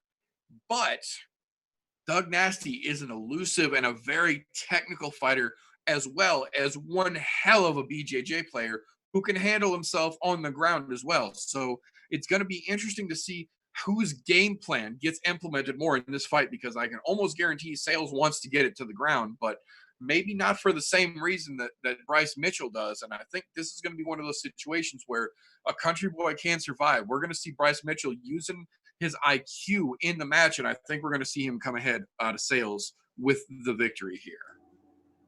I have a feeling you're pretty spot on with that, purely on his jiu-jitsu. Yeah, His jiu-jitsu is definitely a step above Sales. Sales has got some nasty ground and pound though. he does. He really absolutely does. And sometimes that does negate the jiu-jitsu, but if the jiu-jitsu is good enough, you can stop it. I mean, look at some of the recent fights we've seen where guys look like they're going to ground and pound the piss out of somebody, and instead what happens, you get caught in a fucking triangle. Yep. I'm just saying, it's out there. And well, he's got 5 rear naked chokes, 2 triangles, and an armbar. Yeah, he's a badass, man. His resume speaks for itself. That's all I'm saying. I don't think this fight is going to stay on the feet very long. That's for sure. Yeah, I don't either. And that's the thing. Even if it does, his striking is pretty fucking crisp. So it's not like Sales has a clear advantage. Like power-wise, absolutely, I'll give it to him. Sales has got that fucking pure strength. But we also know that those guys who rely on that pure strength generally don't have that gas tank, and they're generally not as well-rounded. Mitchell's got both of those. So when you have 5 rear naked chokes, the first thing that comes to my mind is opportunist. Yes. You know, you're scrambling, creative, you get a good position, and you fucking choke the person out. Yep. And that's what he does. You know what I mean? And if I'm looking at it, a lot of those rear naked chokes. Well, see, one was in the first round. No, actually, they're all in the first round. So that tells you a lot about his capability on the ground. Yeah, don't take him long. and the dude can fucking scramble too, because most of the time that you get somebody's back that early, it's because there's a fucking scramble of some sort. It's not that person going to give it up easy. That was just a good scramble, and you're much better at scrambling than the average Joe. Yep. Dude, he has a rear naked choke in a minute 30 and a minute 02 in the first round. Yeah, Doug Nasty's nothing to slouch at, man. Like, that's legit. They came in, somebody got a body lock, you went down, they scrambled, you hop on your back, it's over before you could realize you're getting choked. Yep. Yeah, and if you follow Bryce Mitchell's social media, specifically his Instagram, he's been kind of documenting his fight. Average fighter, I would say. He's doing his cold baths since he doesn't have an actual cold tub like some guys do, and he doesn't have, the traditional ice bath setup like some athletes do. Bryce Mitchell actually does his cold baths by walking out into muddy-ass Arkansas bog water that is almost freezing and doing his ice bath in legitimate, like, lake water, pond water, like walking through scummy muck to get out in the, oh my God, cold water all natural. Like, that's a level of dedication. Yeah, like, that's levels of dedication that not a lot of fighters today really have. And you got to think, that dude's willing to walk through the fucking flames to get to you, or walk through the fucking cold to get to you. He's not coming to play. He's coming to take your fucking neck, man. I think Doug Nasty is going to do some work this weekend, and I'm excited to see him do it. Moving along from there, though, the next fight I want to talk about real quick. Another very interesting matchup on the prelim card here following that up.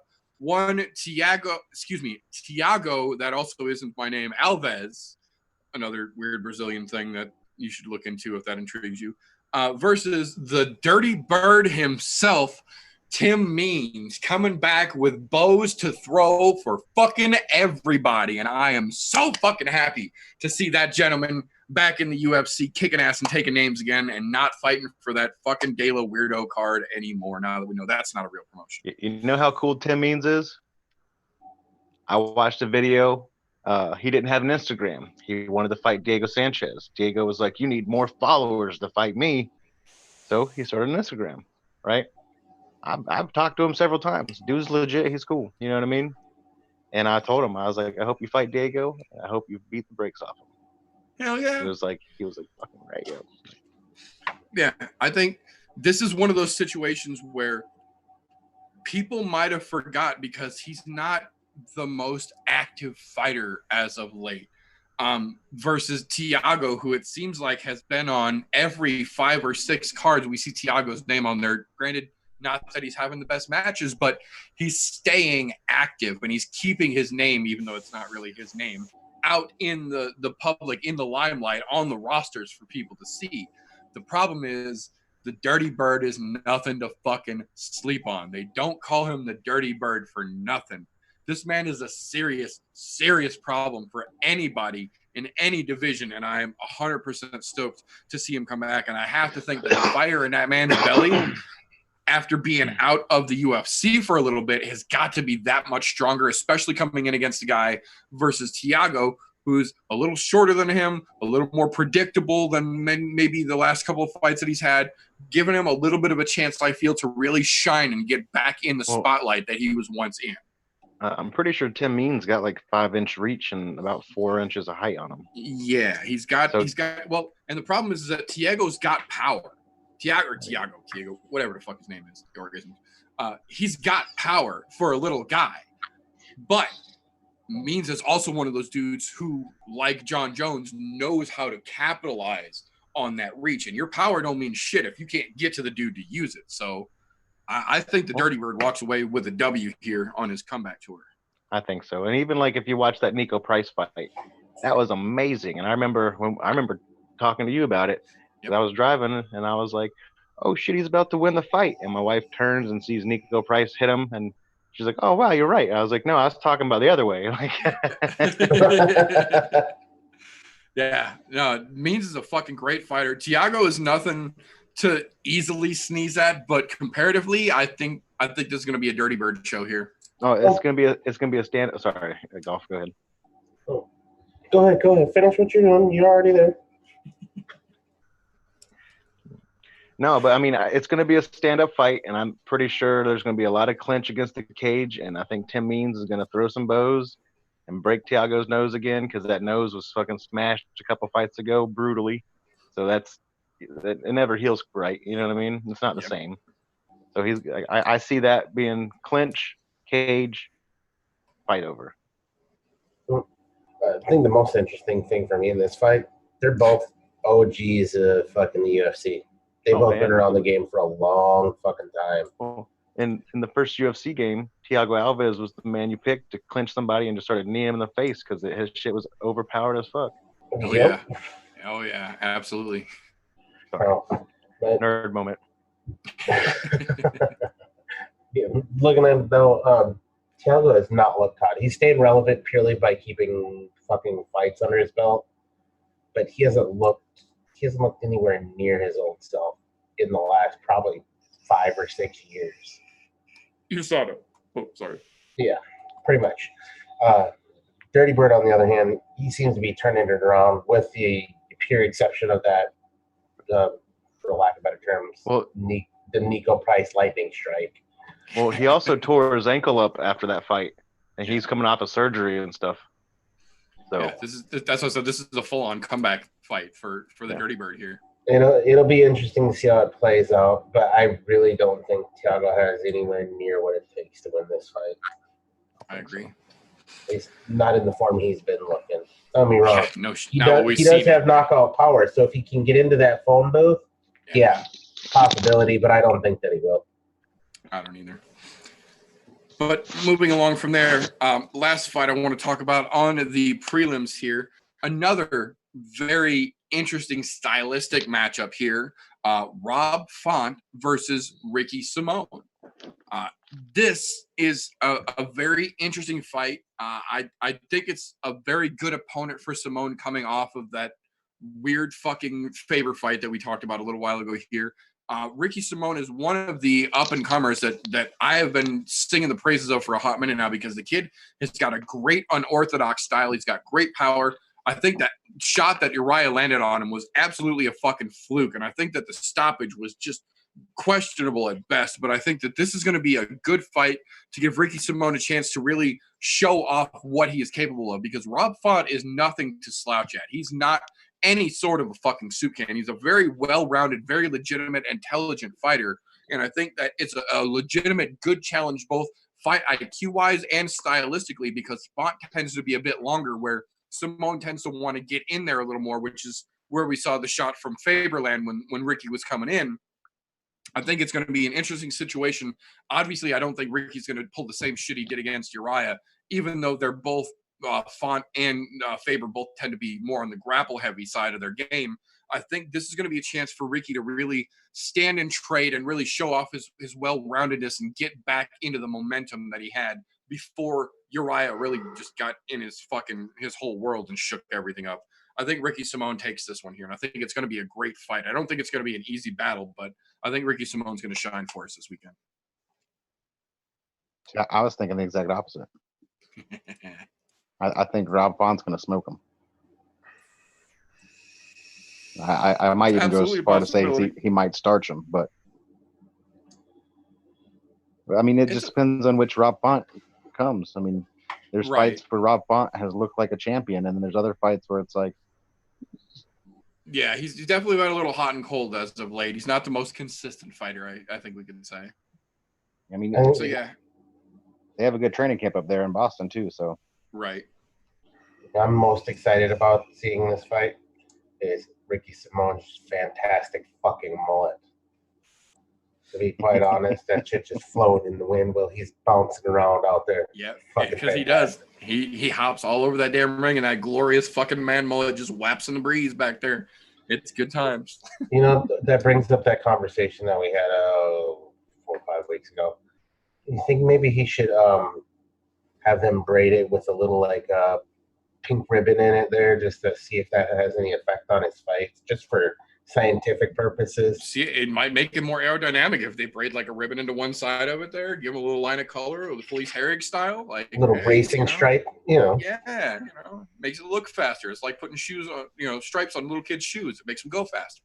That's right. It'll be an interesting fight, but I'm inclined to agree with fucking Pike over there. It's going to depend on fucking what Rob Font shows up. It really is, because he's really been fucking. He's hot and cold.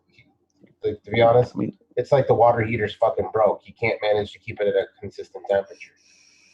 Which with Ricky Simone though, he's given 110%. Yeah, like absolutely. To fight Uriah Faber, dude was doing training camp during his wedding week. You know what I mean? Like he canceled his honeymoon to fight Uriah Faber. Like, so if that doesn't tell you about what he's about, then you're focusing on the wrong shit, because that's everything. You know what I mean?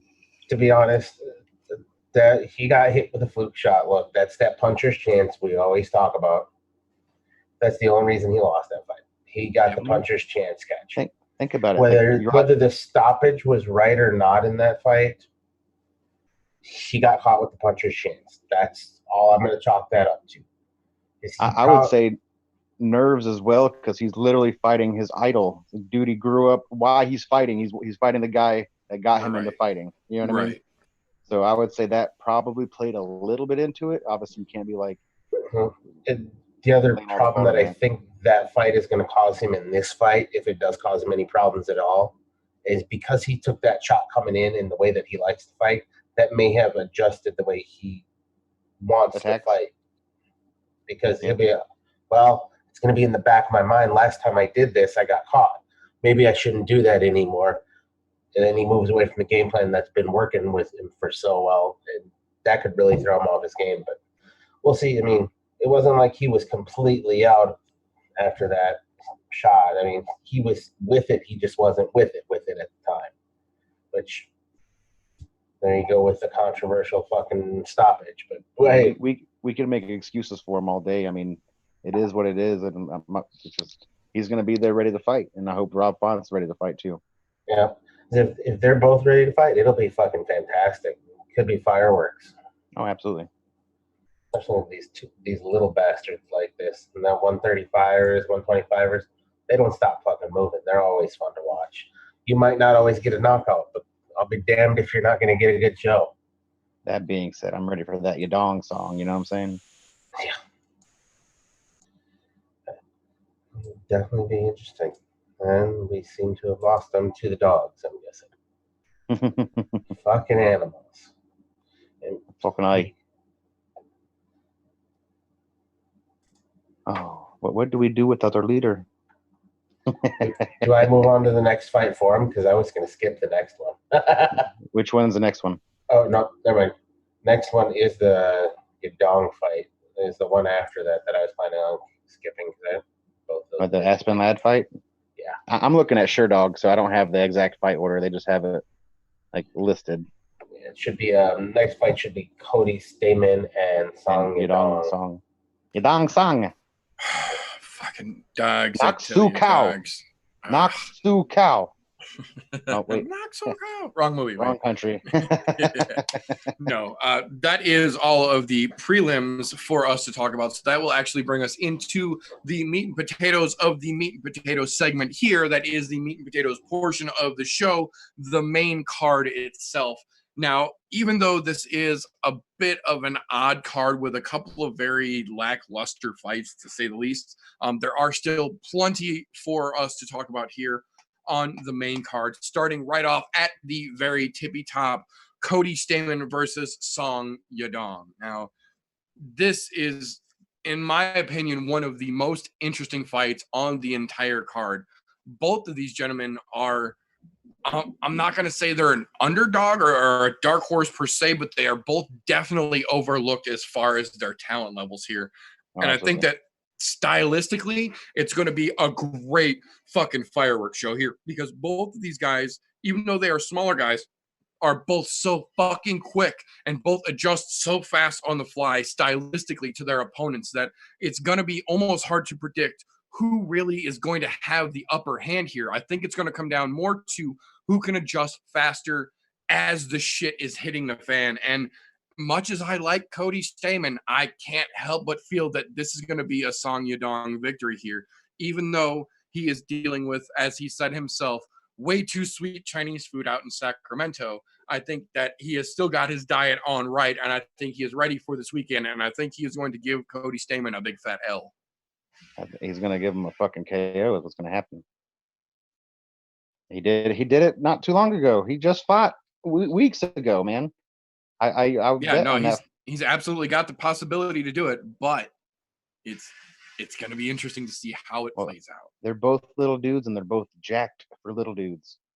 So like, I won't give either of them a strength comparison, because based on like wrestling, Stamen, Yadong Song probably judo, jiu-jitsu, Brazilian jiu-jitsu.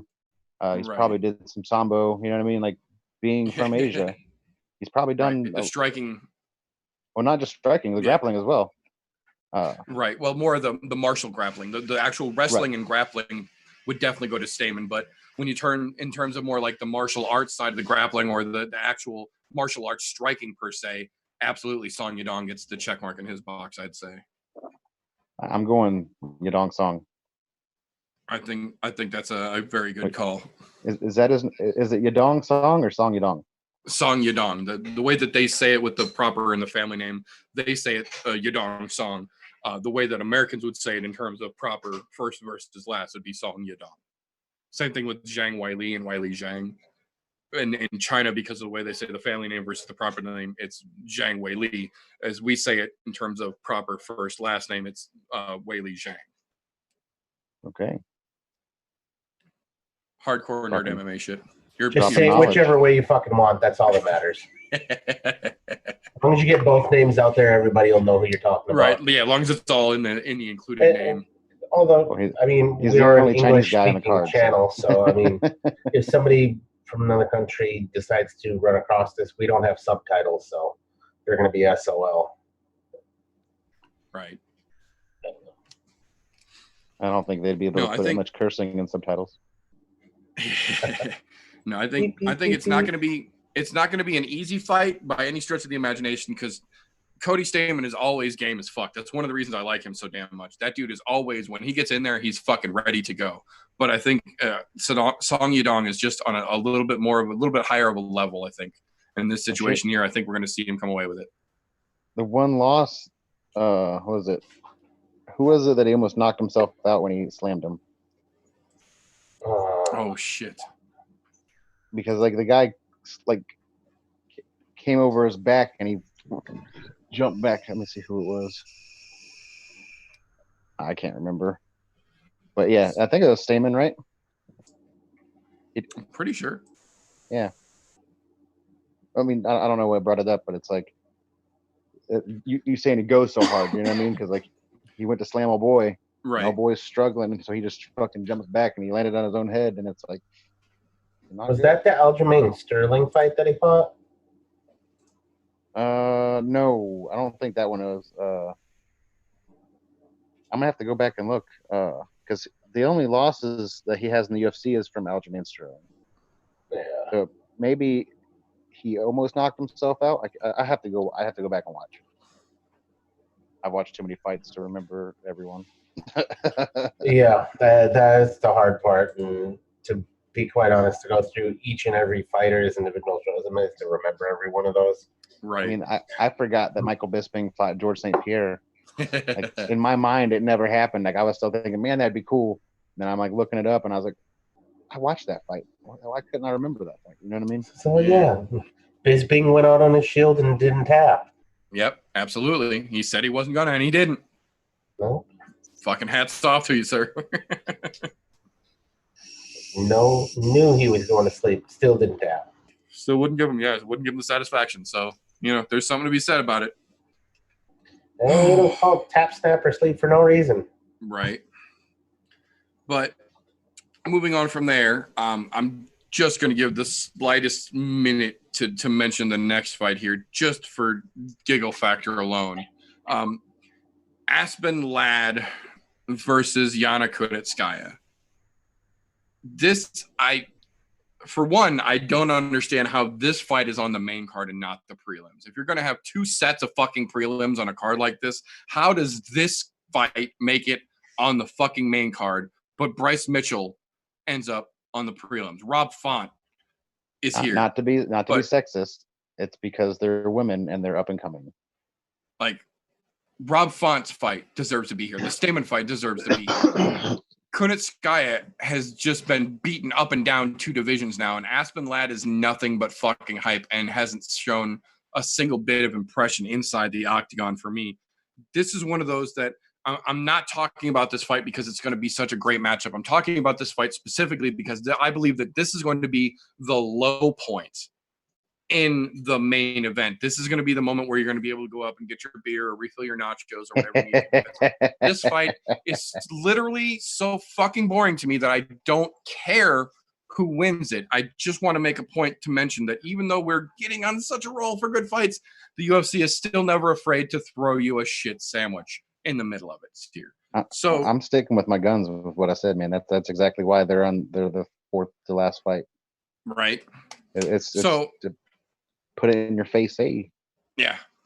Here, have a little bit of that. But pushing that bullshit onto the side, that will bring us on to... Don't forget to watch the WNBA.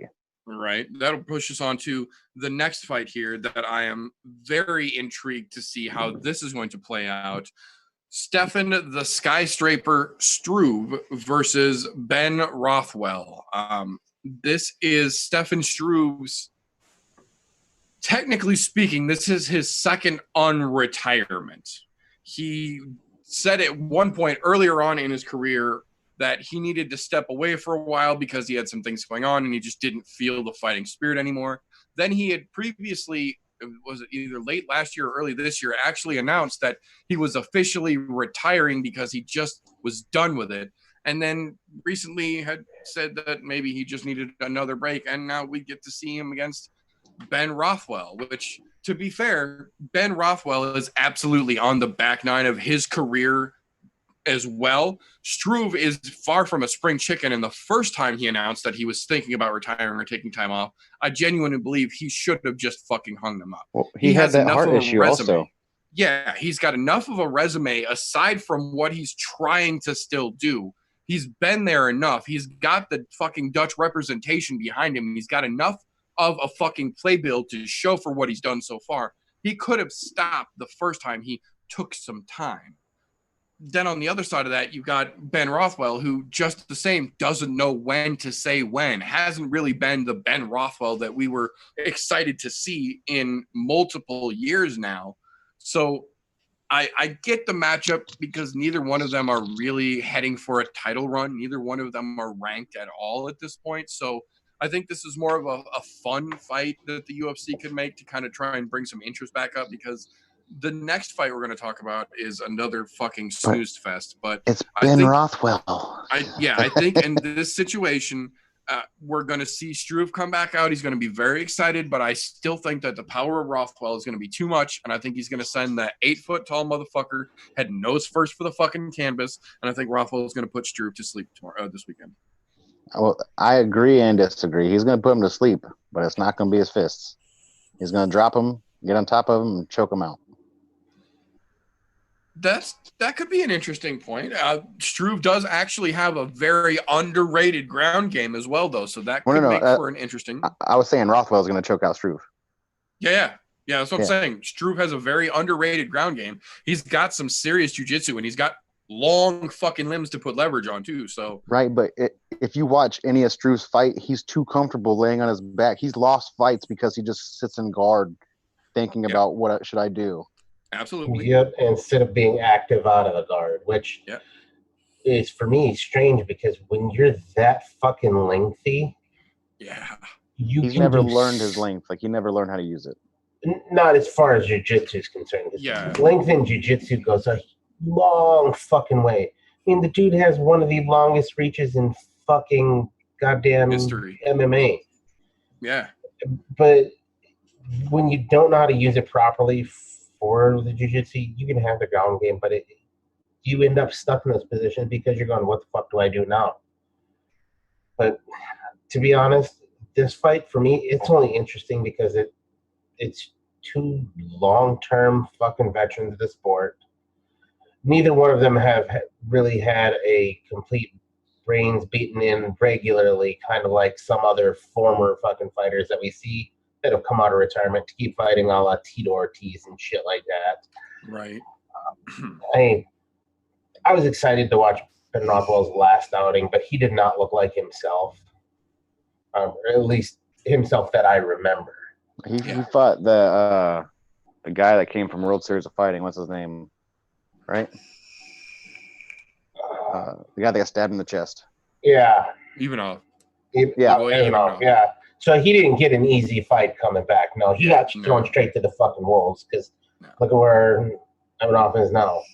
I mean, he's about to fight fucking the Black Beast. So that's a whole different game. Now he's probably some more on his own level, where they're both kind of in that way back 9 of their career. Like, and I said it though prior to Rothwell's last fight there, I was like, you know what? If he wins this fight, he's still got something left in the tank, and he's got a possible chance at a title run. With this fight, this doesn't really mean dick for either one of them. I mean, it keeps them relevant as to if you want to fight again, we'll throw you another bone. Yeah. To be honest, the only reason I want to call this fight is because I have to root on the hometown boy. Fucking Rothwell's from fucking Wisconsin, and he runs his own gym. He drinks beer fucking regularly like any other Wisconsinite does. Why don't you guys go on a date and eat some cheese curds, eh? I'd be tempted, but I'm pretty sure he won't hold the door for my ass. So no, you definitely have to hold it for him. Yeah, I'm not into that kind of thing. It can be a bromance. It doesn't have to be anything weird. Even if I was that way, he's not my type. Oh, you don't like hairy men? I'm a fuzzy guy myself. Do you know how matted furs would come together when that happens? So much friction. You guys would light a fire. That's it. I'm just saying, I'm a fuzzy motherfucker myself. So, man, if we ever get some good traction, I'm gonna get in a lot of fucking shit from a lot of people because of the dumb shit I say. Yeah, when that day comes, I think all of us are gonna catch a little bit of hell. Fuck them all if they can't take a joke. But no, that's right. I really hope, because the stream's been away for so goddamn long that I really don't think he's gonna come back and look right. It's just not gonna be in the cards for him. It's cool to see him back, but at the same time, I wish he would have stayed retired. He had a good run for a while, and then when he stepped away, came back, looked like shit, stepped away again. Should have been the end of it. He's taken so much damage throughout his career, and it's not like just his last 5 fights, like his last 10 fights, he's taken so much punishment.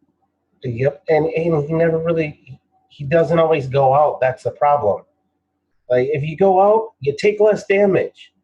You stay awake that whole time, you take more because they're just going to keep fucking hitting you. I mean, think about the Mark Hunt fight. Like, he was getting punished that fight, and then Mark Hunt comes in and fucking breaks his jaw in half.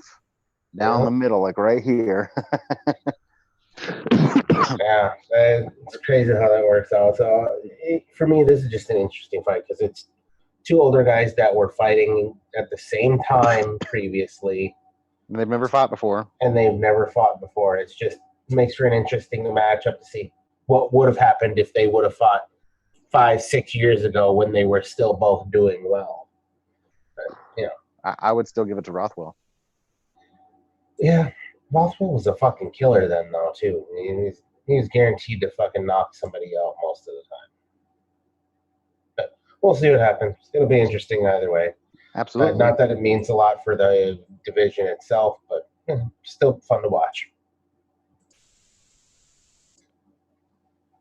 I'm just glad we skipped over that last hot pile of trash. Jesus Christ.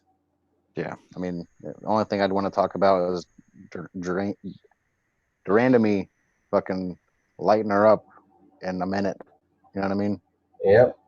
Then people were bitching that was a quick stoppage, and it's like, yeah, I can see the argument, but she got starched with one punch, and then Durandamy should have shark attacked, just hopped all over like white on rice, but she didn't. She threw like 2 punches, and then the ref. Ugh. Yep. I don't even think those 2 punches landed after she was on the ground, but Aspen looked like she was like lost. Like, you could clearly tell she'd got her shit rocked, and she'd never been there before. You know what I mean? She was like, "Oh, what's going on?" Like, if nobody's ever been punched in the face to where you're like, "Oh," and you need to hold on to something, and you don't even know what it's like because that shit fucking sucks. It's time to move on. Since Meter's busy, it's funny. I went on mixedmartialarts.com and typed in my name because I used to fight amateur back in the day, right back in the 07s and stuff, and it has me listed as a professional mixed martial artist with a 0-1-0 record, right? And that was in 2006, and then my amateur record starts in 2007. So I started as a professional, and then they demoted me to amateur. Legit though. You can go to mixedmartialarts.com and look up fighters. You can find me. No bullshit. Sounds about right. Oh, interestingness. So, yeah. Nostalgia. Ironically enough, that unexcitedly brings us to the potatoes portion of the meat and potatoes section of meat and potatoes and this. Oh, you forget about red beans and rice. This kind of really just feels more like rotten French fries to me. This Cynthia Calvillo versus Marina Rodriguez is not only not a co-main caliber fight, it's not an interesting fight. It's they're pushing that 135 weight class. That's what. Yeah, at best, it's a number 9 versus number 10 fight, which is nowhere near exciting enough to be a co-main event, in my opinion, especially when you've got so many other fights, the Rob Font fight, the Thiago Alves fight. The Aspen Ladd fight versus Kunitskaya would have made a better fucking co-main event than Calvillo versus Rodriguez is going to. It's the only good thing that I think might come out of this co-main event is that we might see Marina Rodriguez just absolutely beat the dog shit out of Cynthia Calvillo, which will make all of the shit talking that Calvillo has done in the last week about Paige Van Zandt seem that much funnier and show that she has been that little focused on the fight in front of her because she's so worried about talking shit about Paige, who she's not going to fight anytime fucking soon, that she has literally overlooked the chick standing right in front of her for the fight coming up this weekend in Marina Rodriguez. And I really genuinely kind of hope that that kind of overlooking comes back to bite her in the ass, as it should. Yeah, it's like the same deal with John Jones and Izzy. Yeah, like, pay attention to what the fuck is in front of you. Stop trying to look down the fucking road. Talk about that shit when you don't have a fight right around the fucking corner in front of you that you need to be paying attention to. Don't get me wrong. I'm pretty sure Jones is going to beat Reyes, but Reyes has that knockout power to where all it takes is one fucking shot. And yeah, that's what I said. He's got the IQ to do it. Yeah, he's got a puncher's chance, but that's realistically, that's about it. We'll see if John Jones wants to play with his food or if he wants to be a champion. You know what Actually I mean? do the fucking champion thing he's supposed to be. Yeah, I know. It's infuriating. But at this point, seeing as how the co-main event is such absolute bullshit, before we get into the legitimacy that is the good part, the meat, the T-bone steak, the tomahawk, as it were, the meat of the meat and potatoes section of the meat and potatoes segment of the meat and potatoes portion of the show, this is the point where us hardcore rabid fans get to sit back a little bit and take a long breath and calm down and relax. Well, we have a little thing we like to refer to as the casual corner. We bring in someone a little less MMA flexive, as some of us tend to be. We bring in someone who's a little more relaxed in their research, not so much dedicated to the hardcoreism that we are. The Miss LUMI here to give us her casual input on the headline for this weekend's DC card. At first I was kind of like, fuck it, until I saw that they were beasts. And then I had my eyes intrigued. So, of course, I looked up Alistair first because he showed up first. Like, this guy, like, I literally wrote, seems like a massive asshole. He's not, though. He's actually a good dude. If you're friends with him. Yeah. It always seems like he's like, oh, I know exactly who my opponent is. At least that's what I've seen, like 2 things where he's like, oh, this guy's not shit. This guy's not shit. That's what kind of is like, Like, I literally wrote,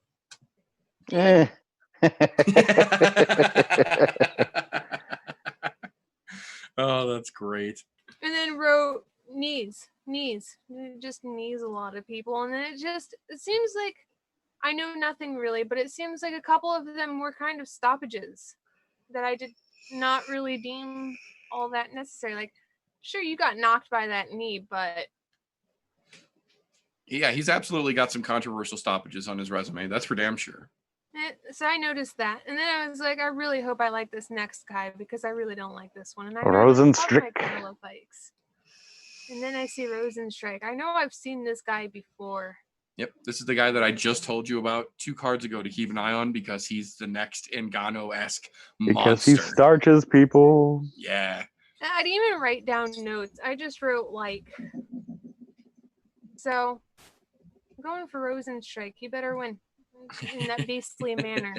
Well, I mean, the amount of striking excellency we're going to see for that is going to be ridiculous, which makes me think Alistair is going to go for the clinch and the takedown. It'll make me laugh if I see him try to get with his knees or next to Rosenstrike, because I'm going to hope that Rosenstrike just gets the knee and is like, and then just ground pound him like Donkey Kong. Absolutely a possibility here. Absolutely. That's your casuals input right there. I think she gets it, boys. Nailed it. Have fun with your fights. Thank you, ma'am, for the casual input here. So as for the more rabid of us here, the headline card for this weekend's fight, the reason for the season, as it were, the headline of UFC Washington, D.C., Alistair the Reem Overeem versus Jairzinho Rozenstruik, the Suriname Samurai. This dude is quickly and efficiently making a very, very big name for himself in no subtle manner here. You have to wonder, with what we saw Ngannou do to Overeem, with what we saw Stipe do, even though Alistair thought he tapped, to Overeem, we have seen the legacy, as it were, of Ubereem in the less strict testing days, we should say. The legacy that used to be the Reem that terrified everyone for good reason is now kind of more of a soft as shoe leather punching bag, really. He's not full soup can status, but Alistair walking around the octagon now is nothing compared to the Alistair Overeem that used to be that K1 Grand Prix fucking champion who would send dudes to the fucking hospital legitimately.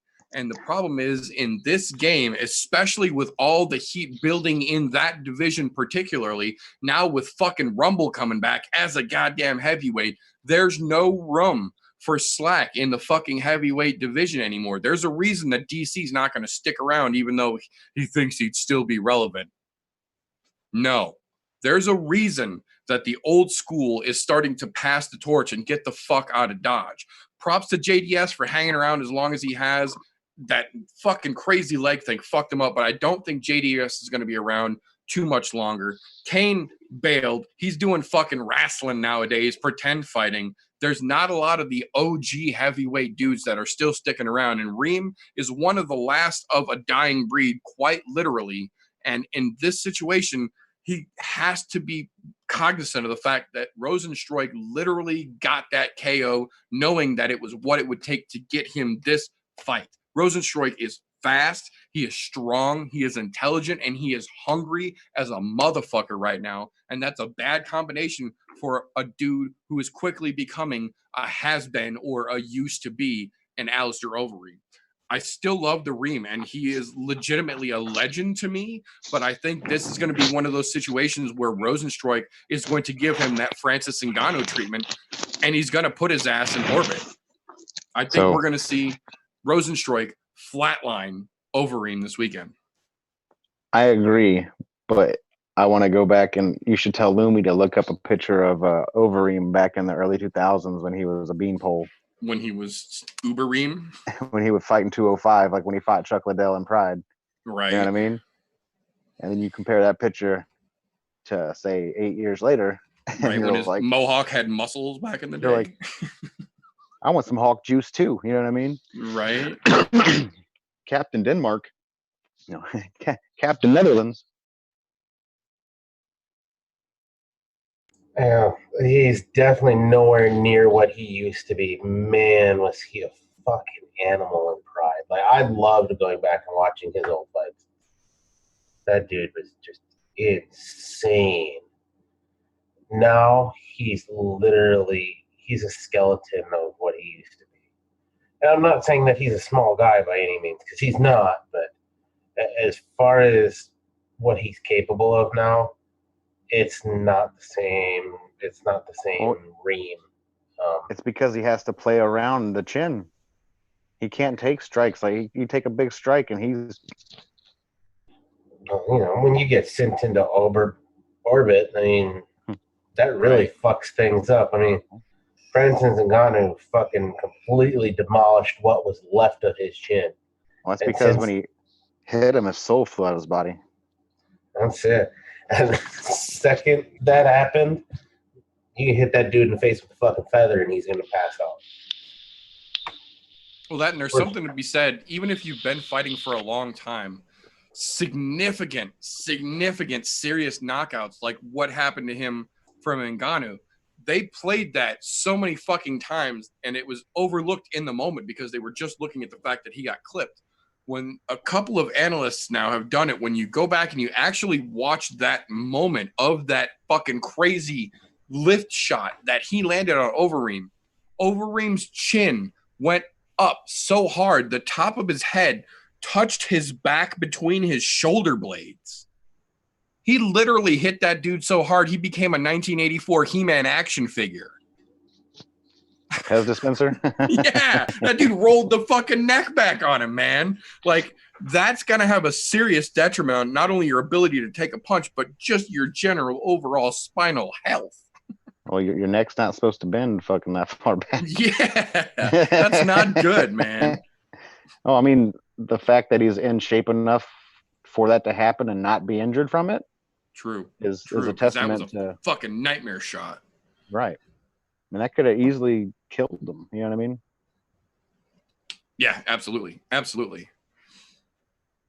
But that is all we have for this particular set of meat and potatoes. That is the breakdown for this weekend's UFC Washington, D.C. / Fight Night 147, I think, / UFC on What? ESPN 8, Seven. I think. 7. 7. ESPN. Yeah, it's ESPN 7. Yeah. Fight Night 147 / Washington, D.C. Yeah, just it's another one of those fucking weird UFC cards that they give way too many fucking names and way not enough good fights. But that's our take on it for this evening. So before we get out of here, I am going to take a moment and run around the room and thank these fine folks for coming along. First and foremost, the man who can't make it on time because you can't make an entrance if you show up when everybody else does. The man, the myth, the legend, Mr. Pike himself. If folks want to continue this conversation with you, how can they find you after the show, sir? If you mustache my Instagram, I forgot what it was. What's my Instagram name? It's your name backwards. Oh yeah, I changed it. Kipnella. All right. Yeah. I don't IG much anymore. Notice. I'm playing the dad life, guys. I'm sorry. It's all good, man. It's all good. You ain't gonna catch flack for that for it. But thank you for coming along, brother. Much appreciated your time here. Thank you for having me, and I'm sorry I'm not as consistent as I once was. All good. Life happens, brother. We understand.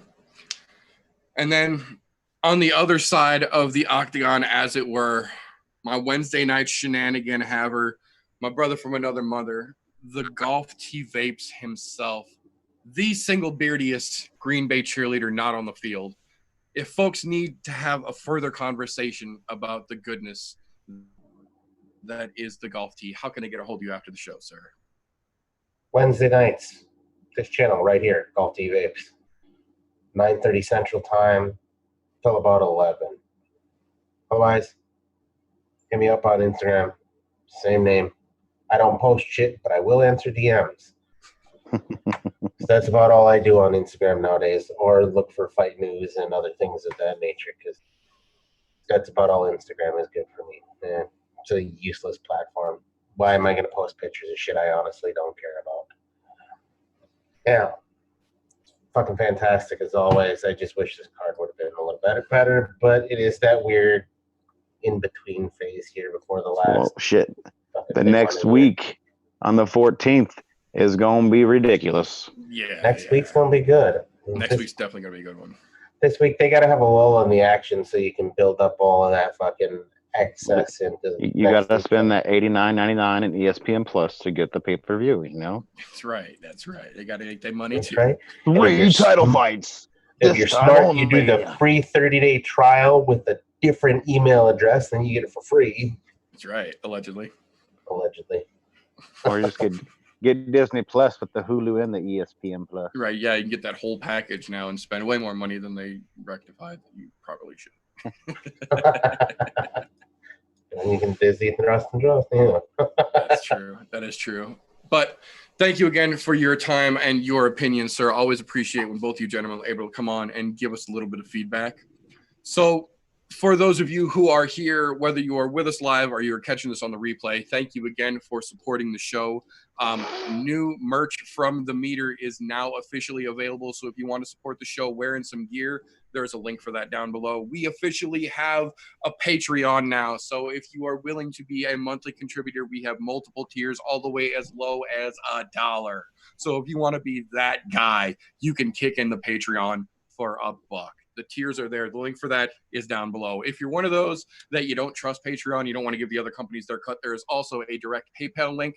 Feel free to send any and all contributions you wish to. Just know that all contributions are non-refundable. That being said, any way you wish to support and contribute is hugely appreciated. So if we have given you enough this evening to make you feel so inclined to contribute, even if it's just a thumbs up, we appreciate that. If you really dig it, give us a subscribe. If we tickled your fancy, maybe share an episode of this. We're trying to grow this damn thing.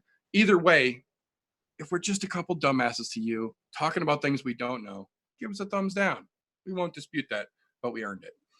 The thing I will close out with is keep an eye on Sunday. Sunday afternoons, the What Did I Say? Show is now a thing over on Mixer. The link for that is down below. We will go live sometime Sunday afternoon. I'm not sure where it's going to fall because of scheduling this week, but that will be the recap source for all of the shenanigans that we broke down and called out shit for this evening. So keep an eye out over there for the recap of just how much shit we predicted and how much we got way fucking wrong, because I go over good, bad, and otherwise on the Sunday show.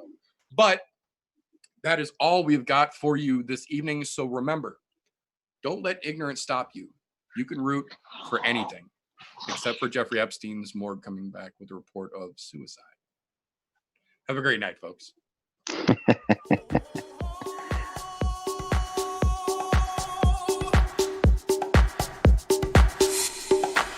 Everybody was kung fu fighting. Those kids were fast as lightning. In fact, it was a little bit frightening, but they fought with expert timing.